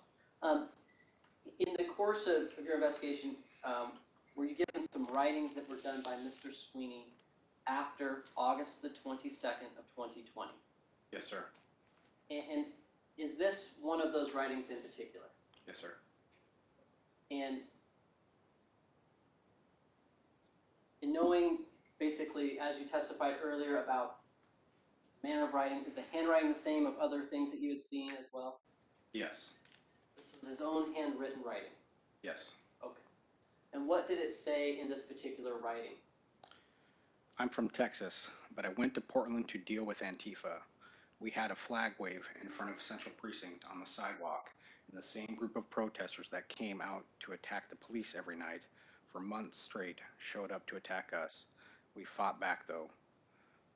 I was marking the protesters who were attacking us with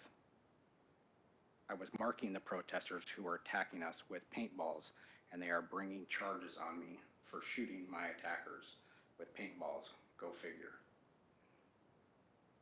And the state would offer State's Exhibit 101. I think it's already been received. Okay, great, thank you.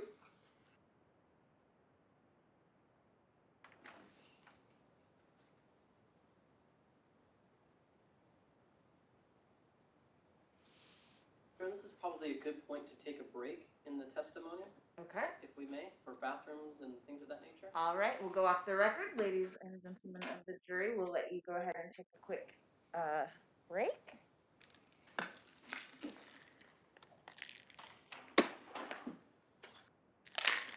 Oh yeah, just leave your notes on your chair.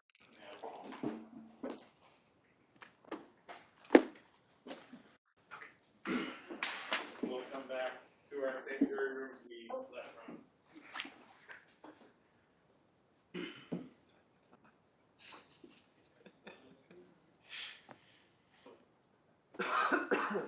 I'll do that right now.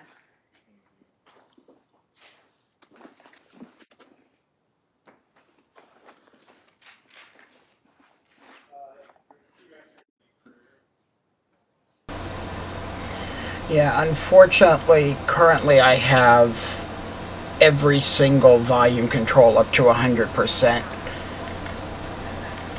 with the court, and I have it right here.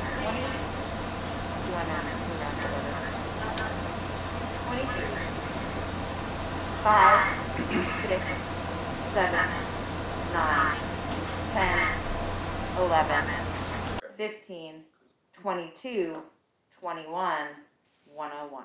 Got it, thank you. Okay, Okay, can you say that one? 22?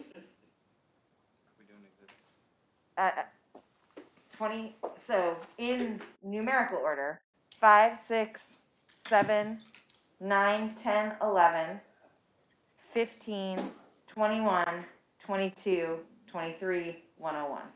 So 22, I think, maybe we can take a look at it. Maybe I had it. Oh, I thought we did 22.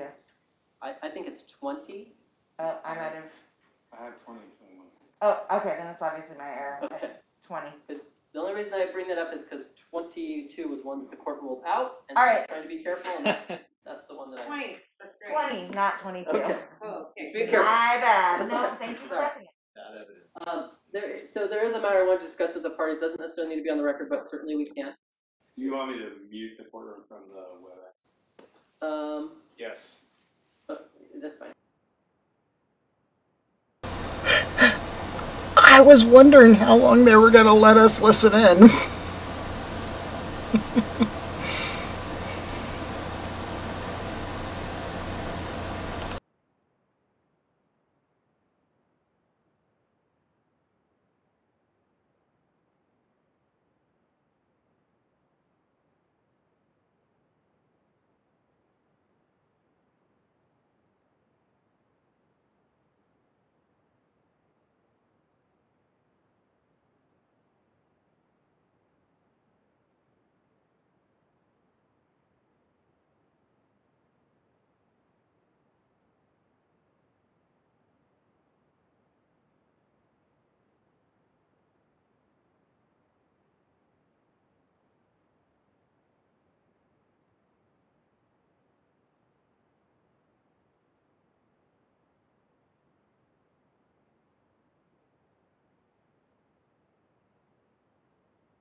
I do not know. They didn't give a firm time frame. I mean, it was bathroom breaks, so I would like to think it's only going to be like 10-15 minutes. Well, that said, depending on how many people had to use the bathroom, it might take a little longer because there's only one set of bathrooms per floor, so. That said, I have yet to go into the gendered bathrooms because with my walker, I always use the handicap bathroom.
We should get audio back any second now.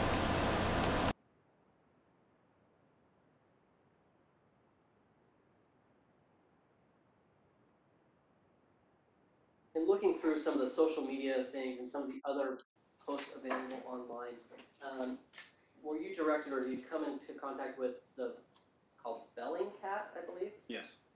And for the jury and the court sake, what is that? For simplicity, it's just an online investigative journalist website. Journalists post different, news articles or pieces that they're working on.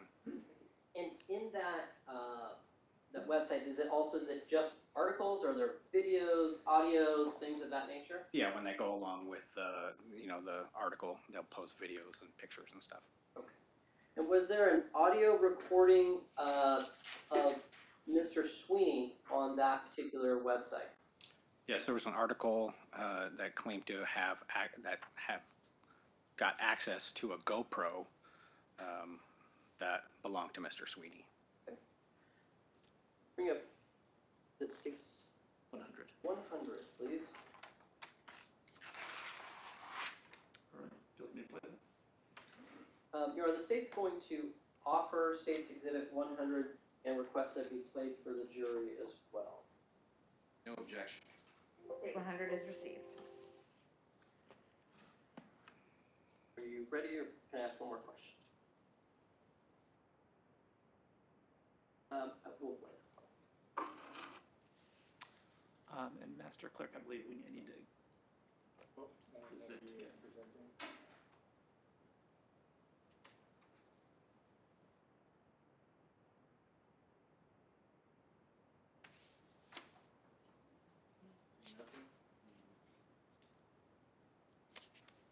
It's just audio, so I don't think it's on there. I have you as, you're trying it now, it's not working.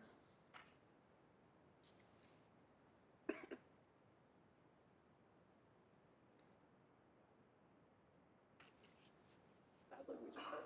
Yeah, it's definitely out of mine.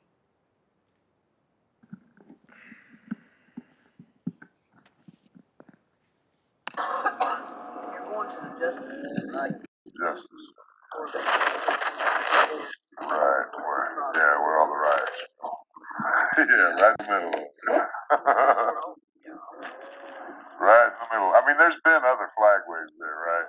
But it hasn't been me there. And Enrique didn't know the people at the other flagways. They just their way with the flag. So it's gonna be more than a normal flagway that they do down there. But still, those other people have people coming up screwing with them and like knocking their signs down and trying to. They gotta keep their hands to themselves. Well, if they come up and they hit your sign. Oh yeah, that's assault. Yeah, then that's one. And like, So then, okay. everybody needs to have their cameras rolling. If anybody gets assault, just like yell out, "Got one!" So we'll know how many we'll have a total. And then if we hear 3 or 4 people say, "Got one," just goes on. Right. At first, yeah, we need to make sure we've got assault. I mean, if it's a crazy assault, then first, we go first. But if it's like them pushing or grab my flag, stuff like that. Yeah, they grab your flag or something. Yeah, just come on down. Yeah, something blatant like that. Come on down the street. Like if they grab somebody's ad, if you can restrain yourself, they didn't hurt you, they just assaulted you. But that's one assault we got on here. Yeah, hold your fire. Wait till you see the whites of their eyes. Like that. Let them come in, let them come in. Right. You know, and you can do that, but hopefully we've got that on video. Hopefully, because then it's your word against theirs. Yeah. Blah, blah, blah, blah, blah, blah, blah. Yeah, it's going through all that. But like if we've got it on video and stuff, we know we've got it on video and we have several of them on video, nothing's gonna happen. Because we'll just show the judge the video. Look, this assault happened, this assault happened, this assault happened. And that's why she got the rivals.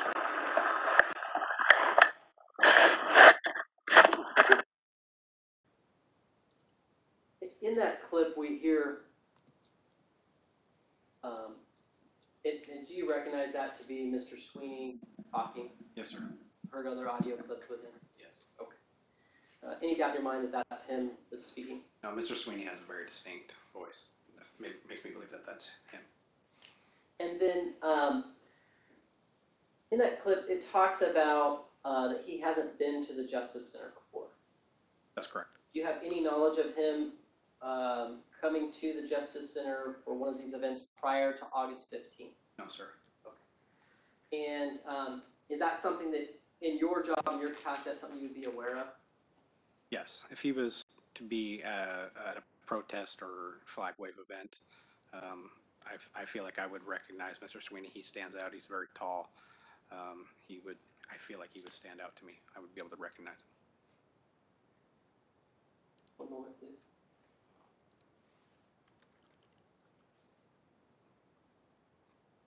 This one confirm here.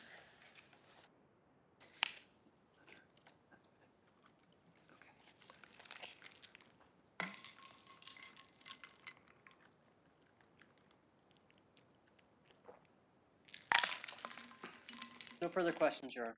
All right, Mrs. Henry. Judge, Officer Combs. Officer Combs, you said talked about the Justice Center. Yes, sir. That's in downtown Portland. Yes, sir. Intersection is roughly between 2nd and 3rd and Madison and Main. Yep. Okay. And what's in the Justice Center? Well, one side where you enter in, that's the county side, is the entrance into the jail, and then there's courtrooms over there as well. That's the 3rd Avenue side. The 2nd Avenue side is the Portland Police Bureau side. The Central Precinct. The Central Precinct. But also, there's our Detectives Division, my office, our Chief's office. Okay, so the Justice Center is also a police station. Yes. Okay. There's a jail there also. The top floors are the jail. The middle floors are the Central Precinct or Police Bureau. Okay. And on the August 15th, you talked about an event that was going on August 15th. And I heard the word flag wave. That was a flag wave, right? Yes, I believe that's what it was. And what a flag wave is, or what the flag wave was in this case, was a group of people coming down and standing outside the Justice Center and waving flags. Yes, that's what I believe that was what it was. Okay, and those folks were, Mr. Vasquez sort of said that we're talking about the right and the left. Those people are generally right-leaning people. Very, I mean, to make it simple and generalized, then yes. Sure. And they were there in support of the police. There's individuals in that group that are supportive of police, yes. Okay, and then there's a second group there, correct? Yes, sir. And that would be the generally left-leaning folks. Generally, yes. This was not the left-leaning folks event. No. They showed up to protest the right-leaning folks event. Yes, sir. Okay. I heard you say black bloc. I did. What is black bloc? Block is a tactic used by Antifa to hide their identity. So they dress in all black with no, wearing nothing that you can actually identify them by.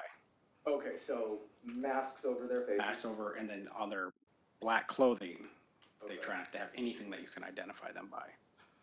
So that if somebody were to witness them do something, that person would be able to say, I saw a person do something, but they wouldn't be able to tell anybody who it was. That's correct, sir. Okay. And just let's just sort of get this one out of the way. Some of the things that may become, people may hear about later. You're familiar with, do you know what the term ACAB means, ACAB? Yes, I do. What does that mean? All cops are bastards. The flag wave on August the 15th of 2020, the flag wavers were there for approximately an hour, you said? Yeah, I don't remember it lasting too long. Okay.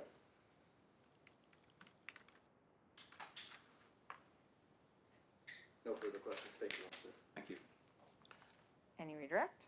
No, Your Honor. All right, thank you, officer. You may step down. Thank you. And we certainly have time for another state's witness. Thank you, Your Honor. At this time, the state's going to call Jason Britton. It's going to take a moment to get him here. So again, because we're touching witnesses, to the extent anyone needs to stretch their legs, I know we just came in, but feel free.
Mr. Britton, come.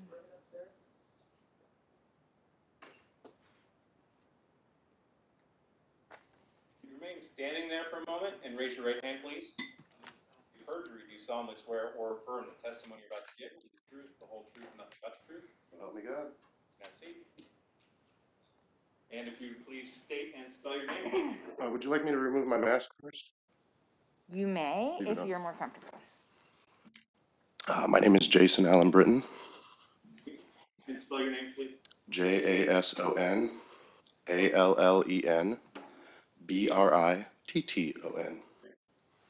Sir, is it okay if I give the witness a bottle of water? Yes. Thank you.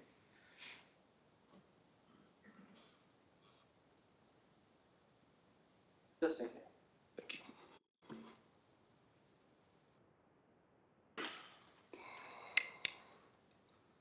Okay, sir. Do you live in the city of Portland? I do. How long do you live in Portland? About 6 years now. Okay. And how are you currently employed?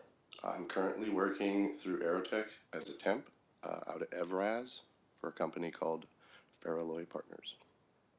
And are you a professional journalist? No. Okay. Do you do some either part-time journalism or just kind of blogging or things like that? I do freelance, though I've never made any money on it. It's just kind of a hobby of mine. Okay. And back in really the summer and maybe in the spring of 2020 last year, were you out doing some of that stuff at various dates and times? Yes. At that time, I was unemployed. My job kind of disappeared, and so I had some free time, and it allowed me to get out there a little more. Okay. And during that time, were you also engaged in some of the social justice movements that were going on? At August 15th, or? Let's go a little bit before that. Before August 15th, I had attended 3 different events prior. Okay. And were you aware of or following or tracking kind of the events as they were unfolding? Some of it, yeah. Even before I had went out to those 3 events, I had seen social media postings, live stream videos of other events that had taken place since the beginning. Okay. And after the August 15th, did you go to others and spend time at various ones of these kind of protests or demonstrations? Yes, I have. Okay. And so let's turn to August the 15th. What brought you down there? Well, that day, I received a Facebook message from a friend of mine who told me that there were presumably right-wing individuals down there having this flag wave, and that they had brought weapons and other tools, and that they were using them to harass people. So that's what brought me down there. I wanted to see it for myself, and I brought my camera with me in case that these things were happening, I could catch it on film. Judge, if we can limit that statement coming into just why it motivated Mr. Britton to come downtown that day, not for any truth of the matter that there were weapons or that they were being used. Right. So does the jury understand that's what he was told, but we don't know if that was true or not? This is just what inspired him to go downtown. Correct. Okay. Okay. So kind of roughly, what time did you get downtown? That I can't quote off the top of my head. Let's go this way. Was it late at night? No, it was, I believe, shortly before noon or somewhere in that ballpark. Okay. And that's what I was looking for there, was just kind of general. So when you got downtown, where did you go?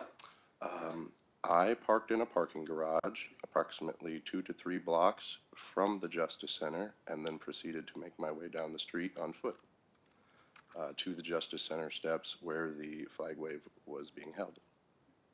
And you mentioned a camera. What else did you bring with you?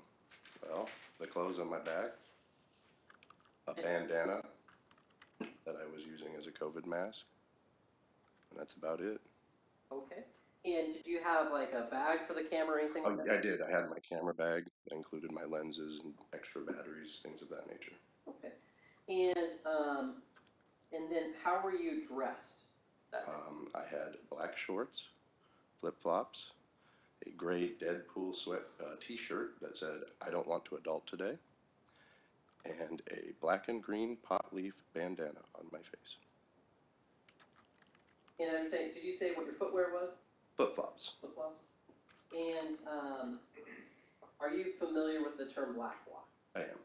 Were you trying to be in black bloc or do anything of that nature? No, on the contrary, when I go out, I usually actually try to avoid black bloc. I personally don't mind if people see me. I don't go out there to commit crimes, and so I don't feel like I have anything to hide. Okay.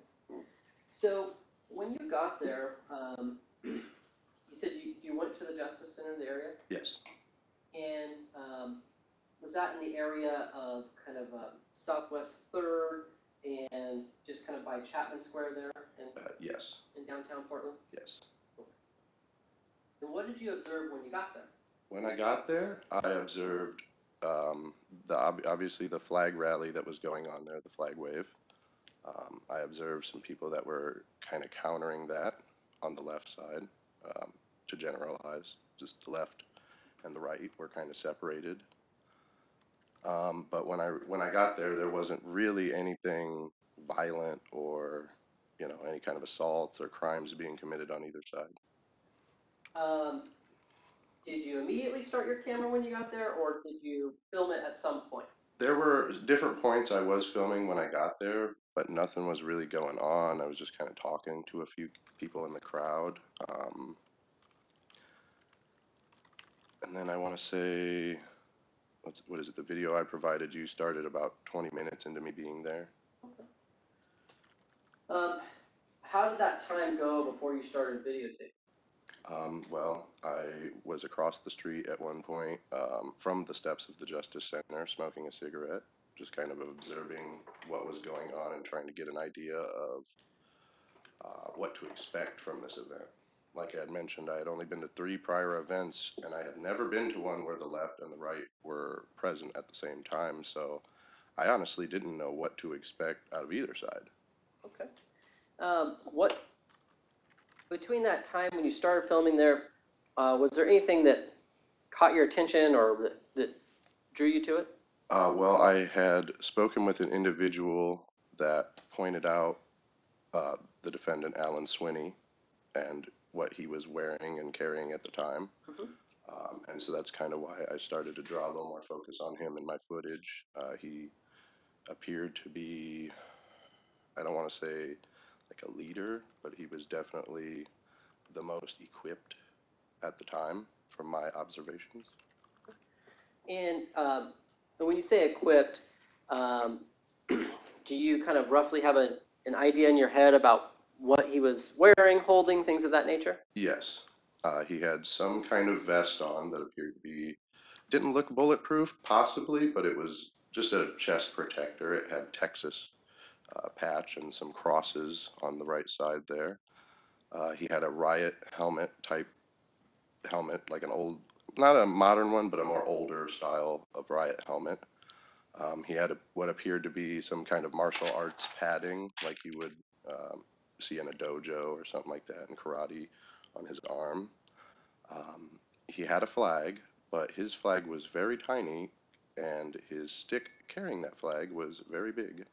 So it didn't appear, it appeared different than everybody else's. Okay. Beyond that, he did have the paintball gun as well. Okay. Did you also see whether he had anything like bear mace? He had a bear mace on his vest, and he also had a knife on his back right side, I believe. And are you familiar with bear mace? Do you know what it is, what it does? I'm not familiar with the chemical composition of bear mace, but I'm familiar with the can and what it looks like and those sorts of things. Yes. And on that particular day, did you either get to smell or experience it? I did, multiple times. What happens? What's it like? It burns. It's very hard to breathe. It's, if you've ever been maced, it's like that, but 2 to 3 times more powerful, I would say, approximately.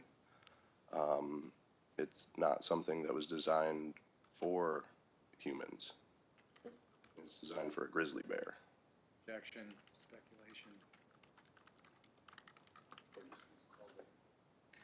Well, it's called bear mace, so I think the name infers what it was designed for. So I'll overrule the objection, but note for the jury that Mr. Britton is providing some opinion testimony here as a layperson. Can we go to some of the photographic evidence, please?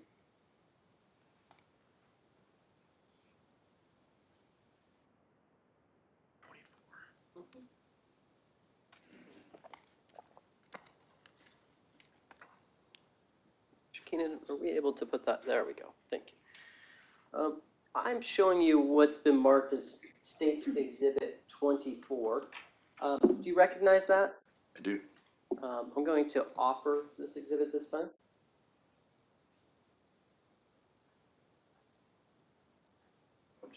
Received. Is that a fair and accurate depiction of how you saw Mr. Swinney that day? Yes, with the exception of the fact that I cannot see the entirety of his flagpole. It appears to be blocked by this other gentleman on the left side's larger flag.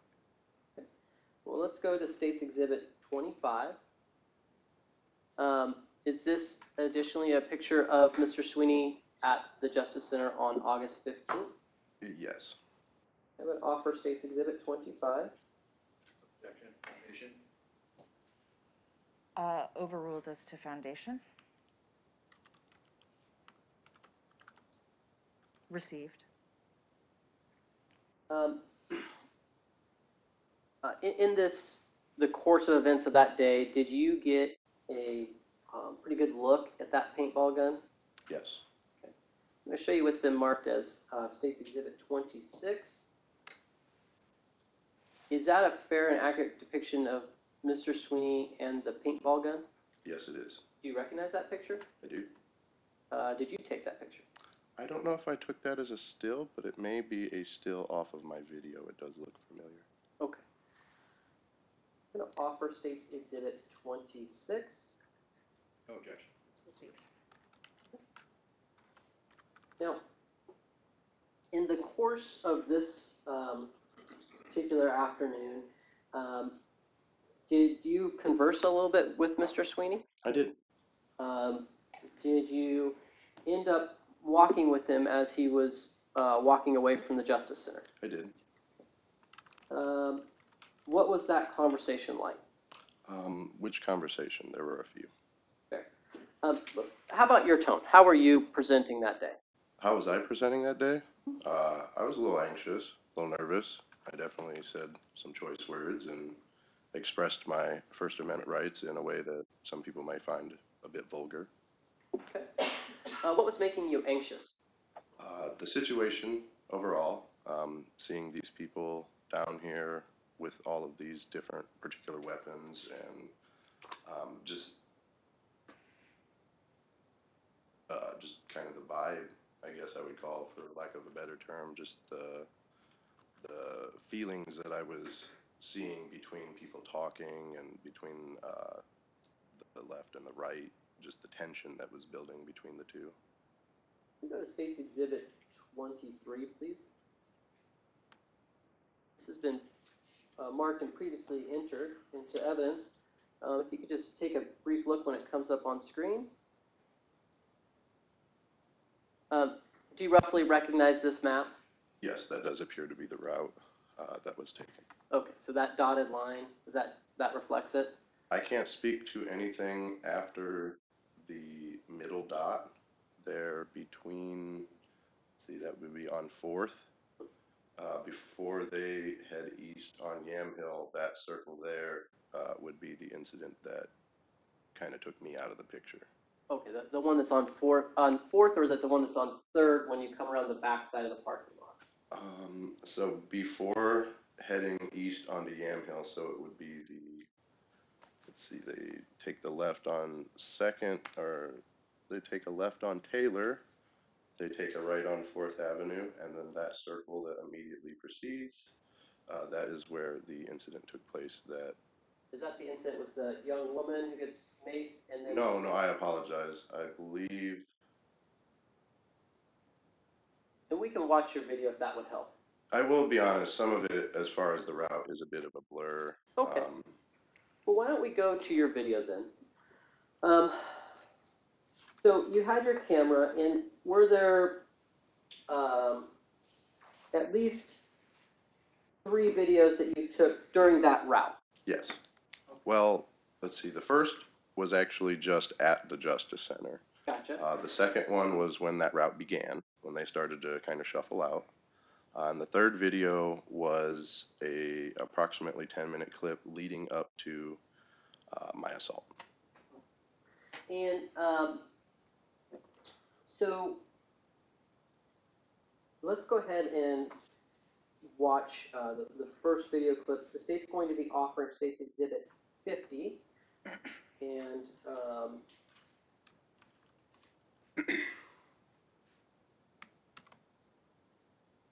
Are you objecting? No objection. All right, well, it's received. all right.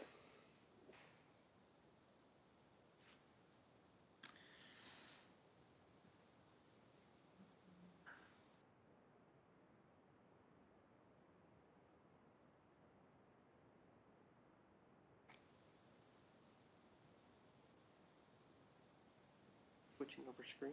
It's not. Okay.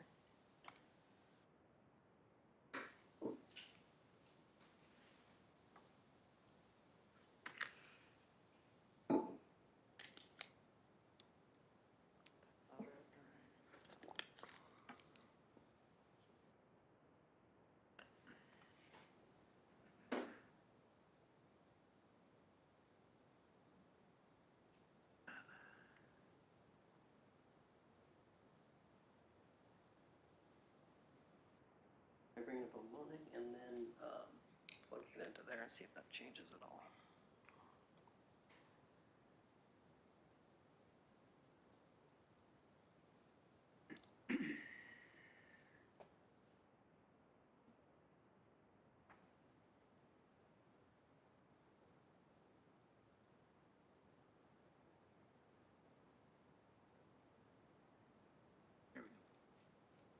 Look at that. Okay. Before we started, just a couple quick questions. Ms. Britton, does that look like your video there? Yes, it does. Okay. And is it depicting kind of the face of the Justice Center and as you kind of perceived it that day? Yes. Okay. And in this particular crowd, were there other people that were press or filming or doing things of that nature? On both sides. Okay. We can go ahead and play that at this time.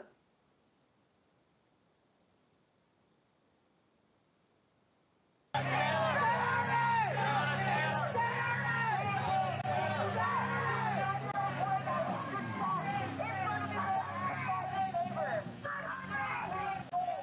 guys got Second Amendment on their flag.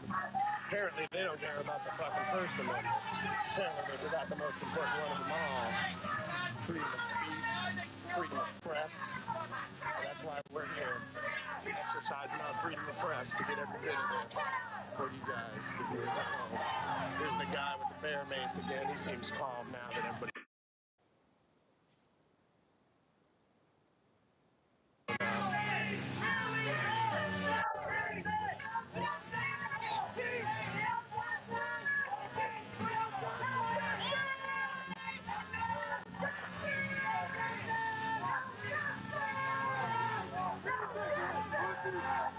Looks like they're filing out, finally. They must have had enough.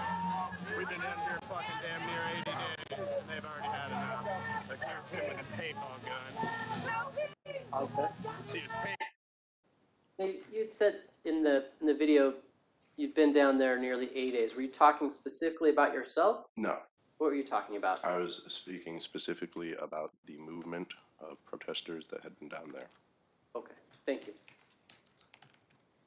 Paintball gun right there he's shooting people with. This is the guy with the bear mace. He's the reason I came down here today. I heard he's been attacking protesters. You can see his Tipman paintball gun right there.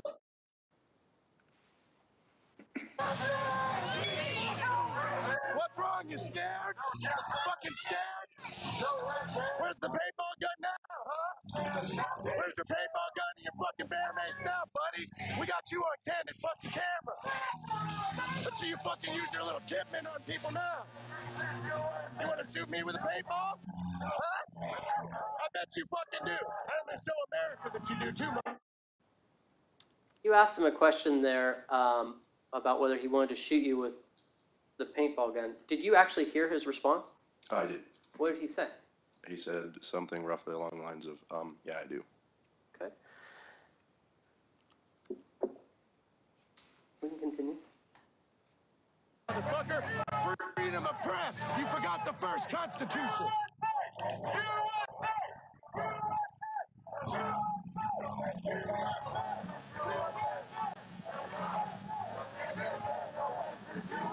He's out of here.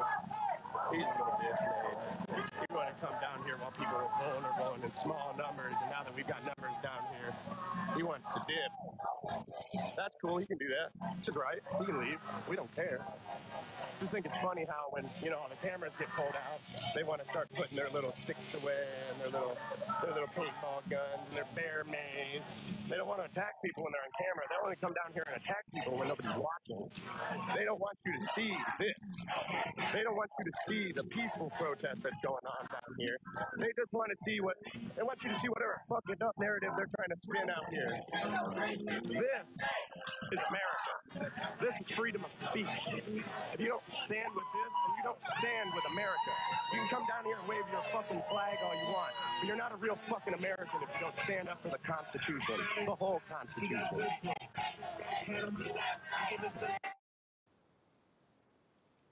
That was your first clip. Am I right? Yes. Okay. Can we go to State's Exhibit number 51, please?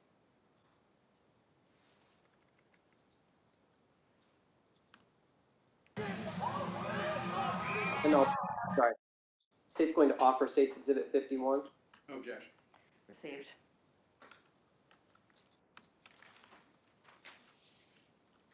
Go ahead.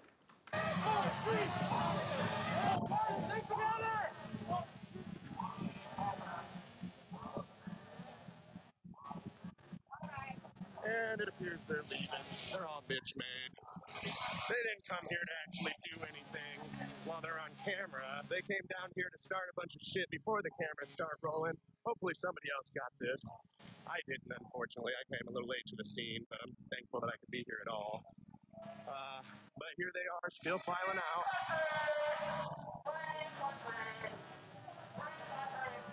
You're goddamn right, it's a free country.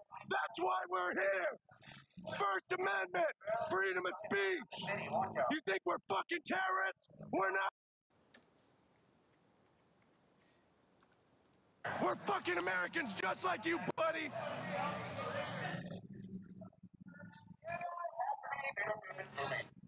Yeah, thank you. All the cowards. I'm telling you, man. They were down here with their bear mace and their fucking paintball guns. They don't want to use them when they're on fucking candid camera.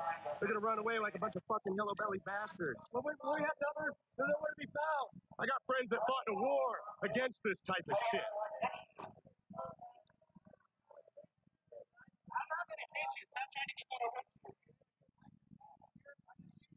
Well, we got a turncoat over here. Oh, probably a little bit of both.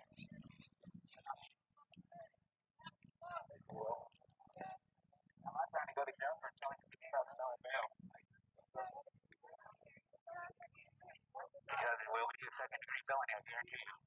Ain't nobody gonna stab you, buddy. Y'all the only ones doing violence down here today. Yeah, you got stabbed already? Yeah, that's funny. You all came down here and stabbed one of my friends the other day. I don't see any fucking buddy get arrested for that. What's going on? What's up? Oh, no. We're just getting fucking video. We're just getting video. You leaving, you yellow belly bastard. Oh, you feel threatened? Go back to Texas then, snowflake.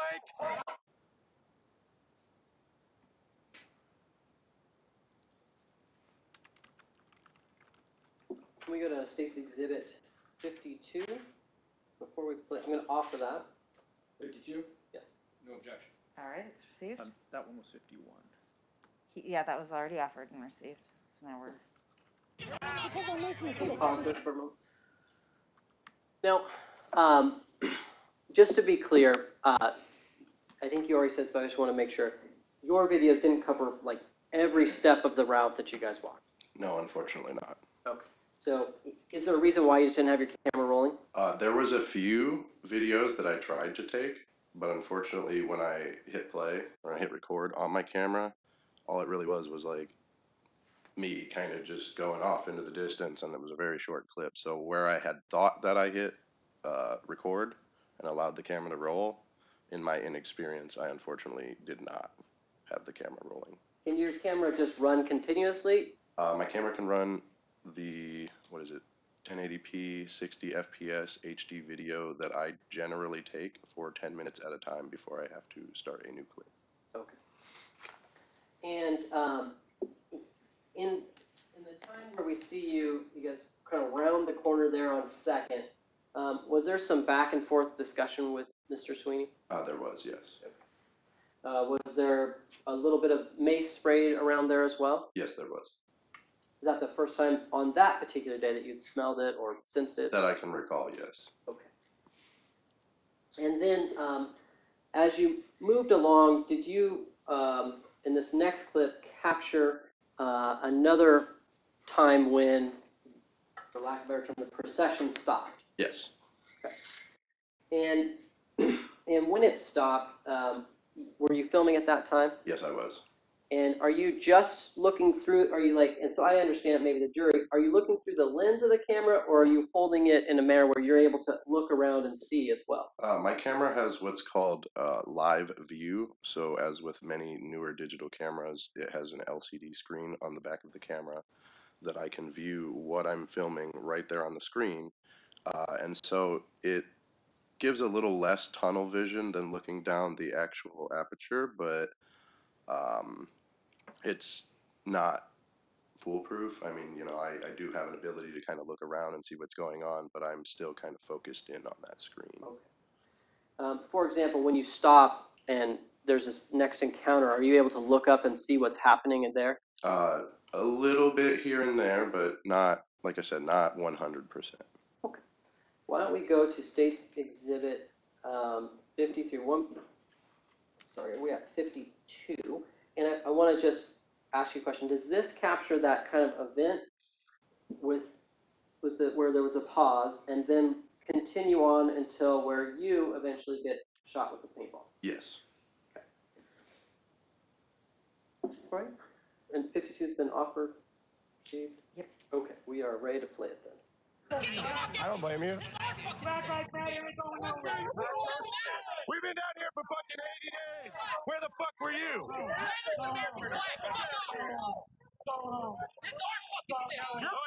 It's a pedophile! Well, it's our fucking city too, so get used to it, motherfucker. You get used to us too. Oh, we will. You come down here, you exercise your freedom of fucking speech like everybody else, that's fine. Exactly. But when you come down here with bear mace and paintball guns, that's where we draw the line. Oh, like you guys don't fucking attack us all day? Your kind does every single fucking night, you. Oh, really? Yeah. Do tell. Fucking black bloc going around attacking random people in the streets? When? Because I've been out here for so many nights and I haven't seen anything like that. I've got it all on camera. Where were you? Where were you? Huh? They blew it up. No, 2 white people tried to light it on fire. I don't even know that they weren't on your side. They could have just dressed up like us, because it's that fucking easy. Your fucking side, bro. Your fucking team. Look at you. Fucking fake Americans over here.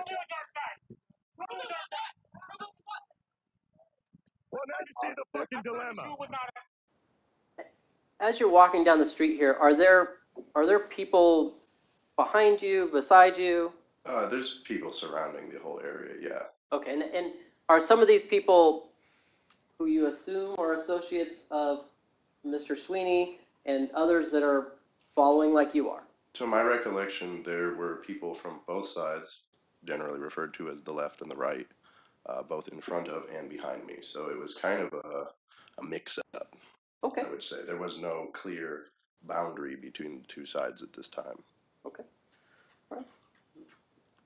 Maybe if we all learned to fucking get along, we wouldn't have this fucking problem. I know that for a fact it wasn't our side. I know that for a fact it wasn't. I know for a fact. No, I'm not for shit. I'm down at 75 plus days. I know it wasn't our side. This guy over here still, holding his tip, man. I know how easy like it's intimidating. I know how easy it is to mix it. Yeah, I'm getting this. They got their tip and paintball guns all out. Ain't got his finger on the trigger, but I already got maced. I give him that. At least he knows some trigger control. That fucking gun. It's a tip and paintball gun. It's nothing bad, but still, why are you gonna come out here with paintball guns if you ain't a fucking little bitch? I definitely got maced in my eye. There's video of it. I got video of you, bud. I think I caught it all. I'll definitely show you. I was out of focus when it happened, so I hope I got the good shit, but... Like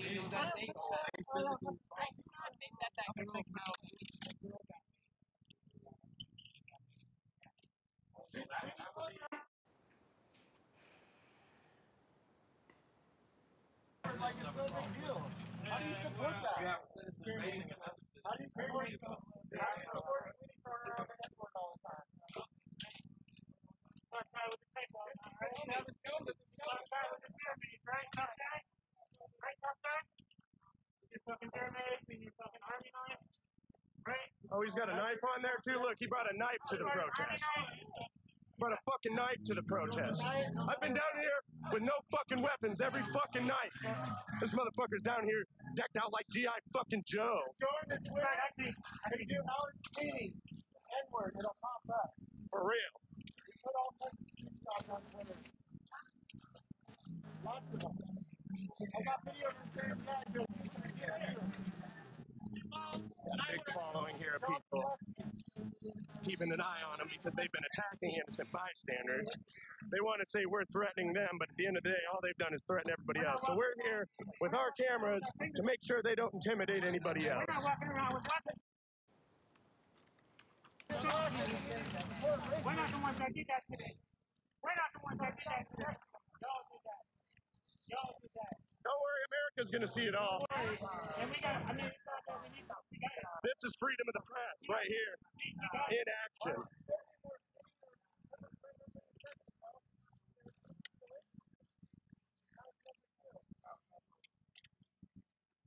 Thank you, my friend. Thank you.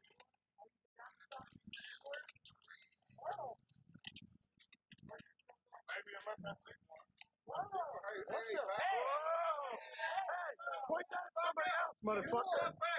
You shoot people with a paintball gun, you think that's cool? How do you think that's legal? Look, he just shot him with the paintball gun. I got it on camera. This motherfucker's instigating. You want to keep instigating? Keep instigating. I don't give a fuck. I have every right to stand here. You're not under any threat. I have nothing but a camera. Hands up! Hands up! Hands up! Here he goes, Mason, people. Look at this motherfucker. What a bitch. What a bitch. Go back to Texas. What the fuck?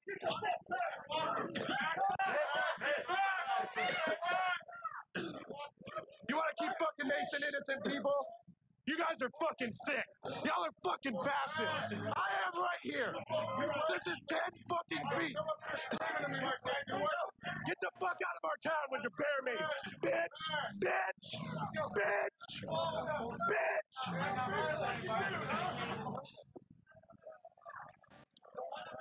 I don't give a fuck about your bear mace. I'll walk through that shit gladly. You think that's gonna scare me? You see this fucking sign? That's right. I mentioned that. If my heart stops burning, will the world do the same? Well, clearly you won't. You don't give a fuck about Black Lives. All you give a fuck about is yourself.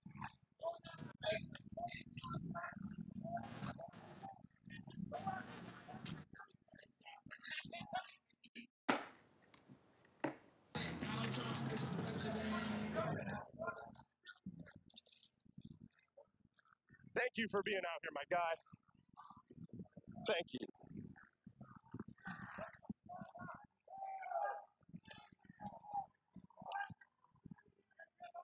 I'm gonna stop and get a drink of water in my nose. It's a little funny.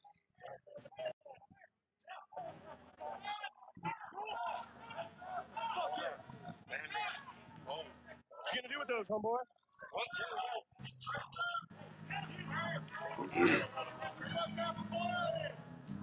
Who you fucking and this guy right here. This is fucking fascism. This is fucking fascism.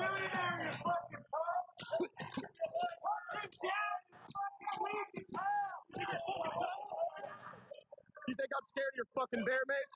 I'll eat this shit for breakfast, motherfucker. You're the fucking snowflake that brought it here in the first place. Oh, now they're cracking tasers. Fucking America. Who the fuck do you think you are?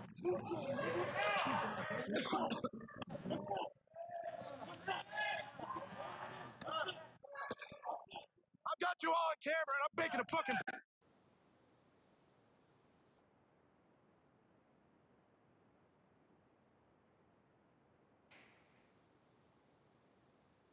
tonight, motherfucker.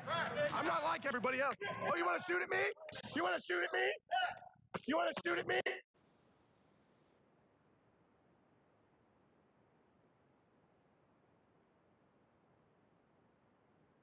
Here, 15 feet, motherfucker. I'm 15 feet back here. You shoot me again, motherfucker, so help me God.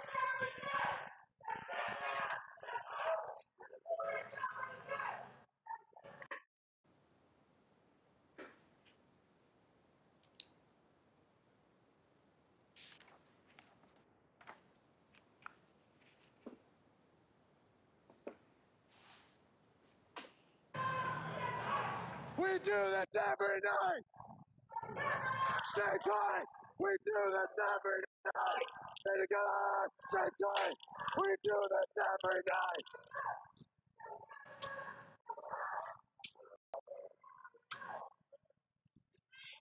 Here's bitch ass with his paintball gun and his bear mace again. I got tears down my face and you can keep spraying me all you want. I'm still gonna follow you around this town till you leave. Go back to Texas, buddy. Oh, that's fine. What are you gonna do, beat me? You gonna shoot me with your paintball gun?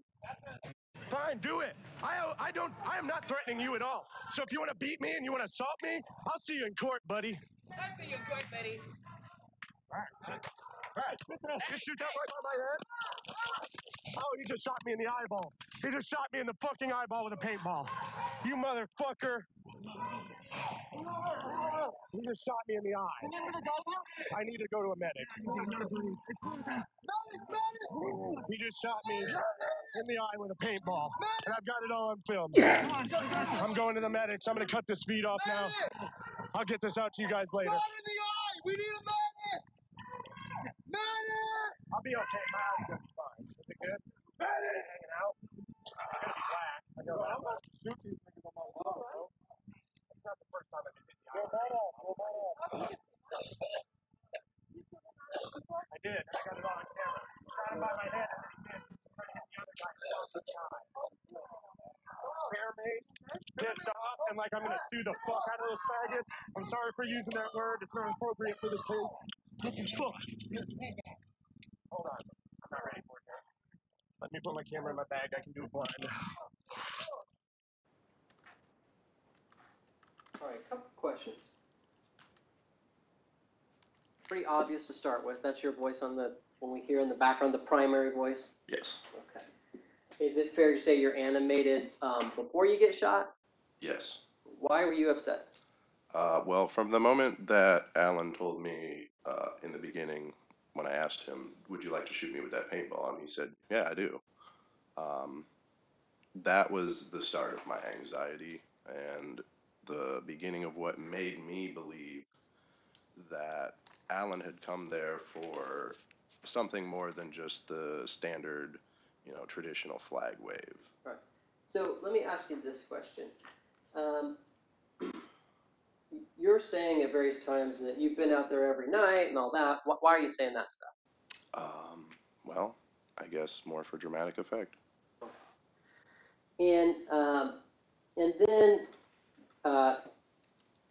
you round that last corner, and can you tell us kind of what you see occur, or is it just you looking at the camera? Right before my assault? Yes. So after I round the corner, you mean the incident that took place in the street, or? I want to talk about the one where you get hit. Okay. Did you see that occur other than through the lens of your camera? Well, I mean, I obviously didn't see the projectile hit my face. That would be difficult, but I did see the paintball gun pointed at me. I heard it go off. I caught a glimpse of something moving very fast and felt the pain of it hitting my face. Okay. And after you were hit in the face, did you either try to wipe your eye or feel around your eye? I definitely grabbed at my eye a bit, tried to feel around to assess the damage. I couldn't even really see much at that time to be able to pull a phone out to use it like a mirror with my camera. So I was just trying to get an assessment of how much damage had just been done to me. Are you familiar with paintballs? Yes, You've been paintballing? I have. Been Very with many courses? times. What happens when a paintball breaks? So your standard paintball is a gel cap or two gel caps stuck together, sometimes fused together through manufacturing processes that's filled with paint. Generally, when it makes contact, it breaks, letting out the paint, causing the splatter, often leaving behind chips or traces of the gelatin cap as well. So, have you ever been paintballing and been hit by a paintball that maybe didn't break?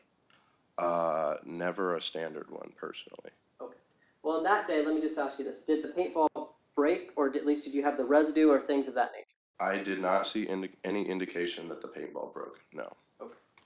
And I'm going to ask, again, some obvious questions, but did it hurt? Oh, yeah. Quite a bit so. Okay. Was that an immediate pain? Pretty immediate, yeah. Okay. Split second later, adrenaline. And then was that a pain that you felt through into the next day? It threw into the next week. Okay. If not longer. And like a minor pain that through the next day, next week, or was it something more? Well, I had a dull throbbing pain in the area around my eye for the better part of a week. For about a month after that, I actually had sensitivity to light, pain anytime I would walk out from a dark room into like outside where it's sunny. It hurt so bad I couldn't even keep my left eye open for a good 20 seconds after walking out. If we go to States Exhibit 27. 27.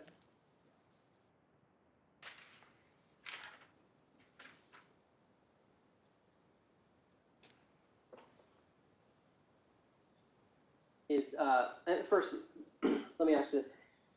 Which eye did you get hit in? It was in my left eye. Okay.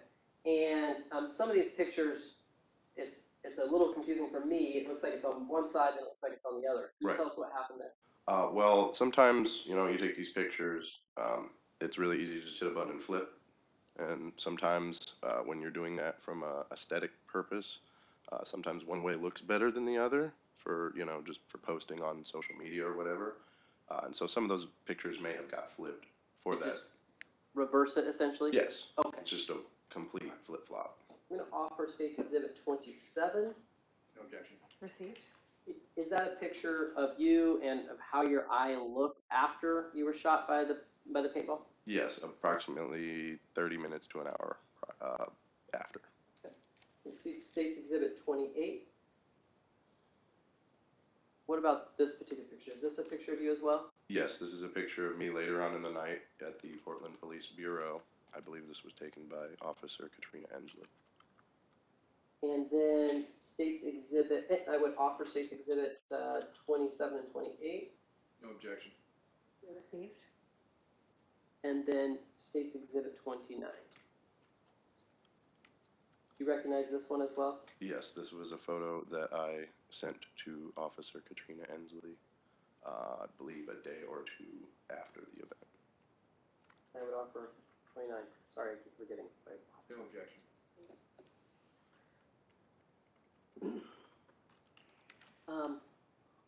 You talked about the pain you experienced, but what about your vision? How was your vision? Was it affected at all? Yes, like I had mentioned prior, I had sensitivity to light due to, I believe, optic nerve or cornea type injury that was sustained from the incident. So I had a lot of light sensitivity.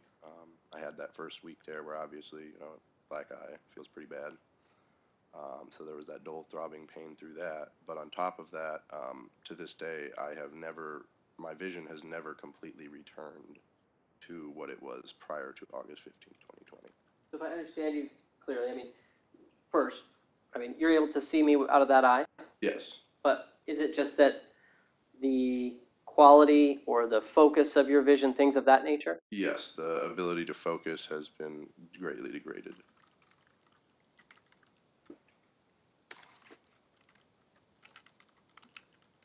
No, I see that we're at the noon hour. This may be a good breaking point, if that's okay. All right. Members of the jury, we're going to take our lunch break. You may leave your notebooks in the courtroom, and you are free to go grab whatever out of the jury rooms and then leave the courthouse. What I'd like to have you make as a goal is back in the jury rooms by 1:15, and we'll reconvene at about 1:15 and then come get you as soon as we're ready to go.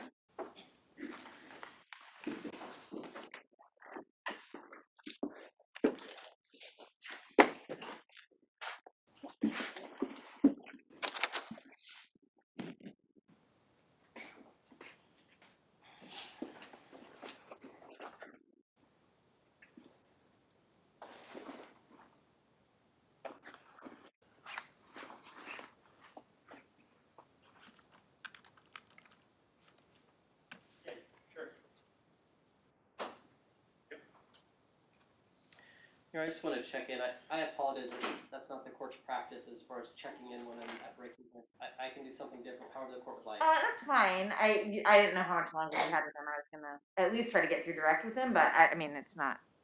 There's still a few videos to go through. All right. Okay, so if you guys could be back at 1:10, and then as soon as we'll call for Mr. Swinney, and as soon as the jury is in, we'll get rolling again. All right. 1:10 for me as well. Yeah, and check in with Mr. Vasquez just to see if he needs to talk to you or Mr. Schweitzer. Video. Stuntman video, paintball in the interview. Oh, you can throw that one in there too? Yeah. Okay. Okay, so they just ended the audio stream. I'm going to go ahead and stop my stream for now. Yep, we're all taking a break. I'm probably only going to be down for an hour or so. I'm going to take a look and see if there's any other sneaky stuff I can do to try to boost the court audio.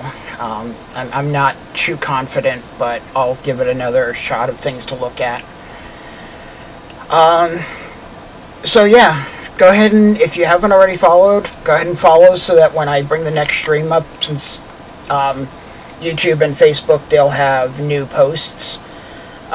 You'll just be able to get the new information, and we'll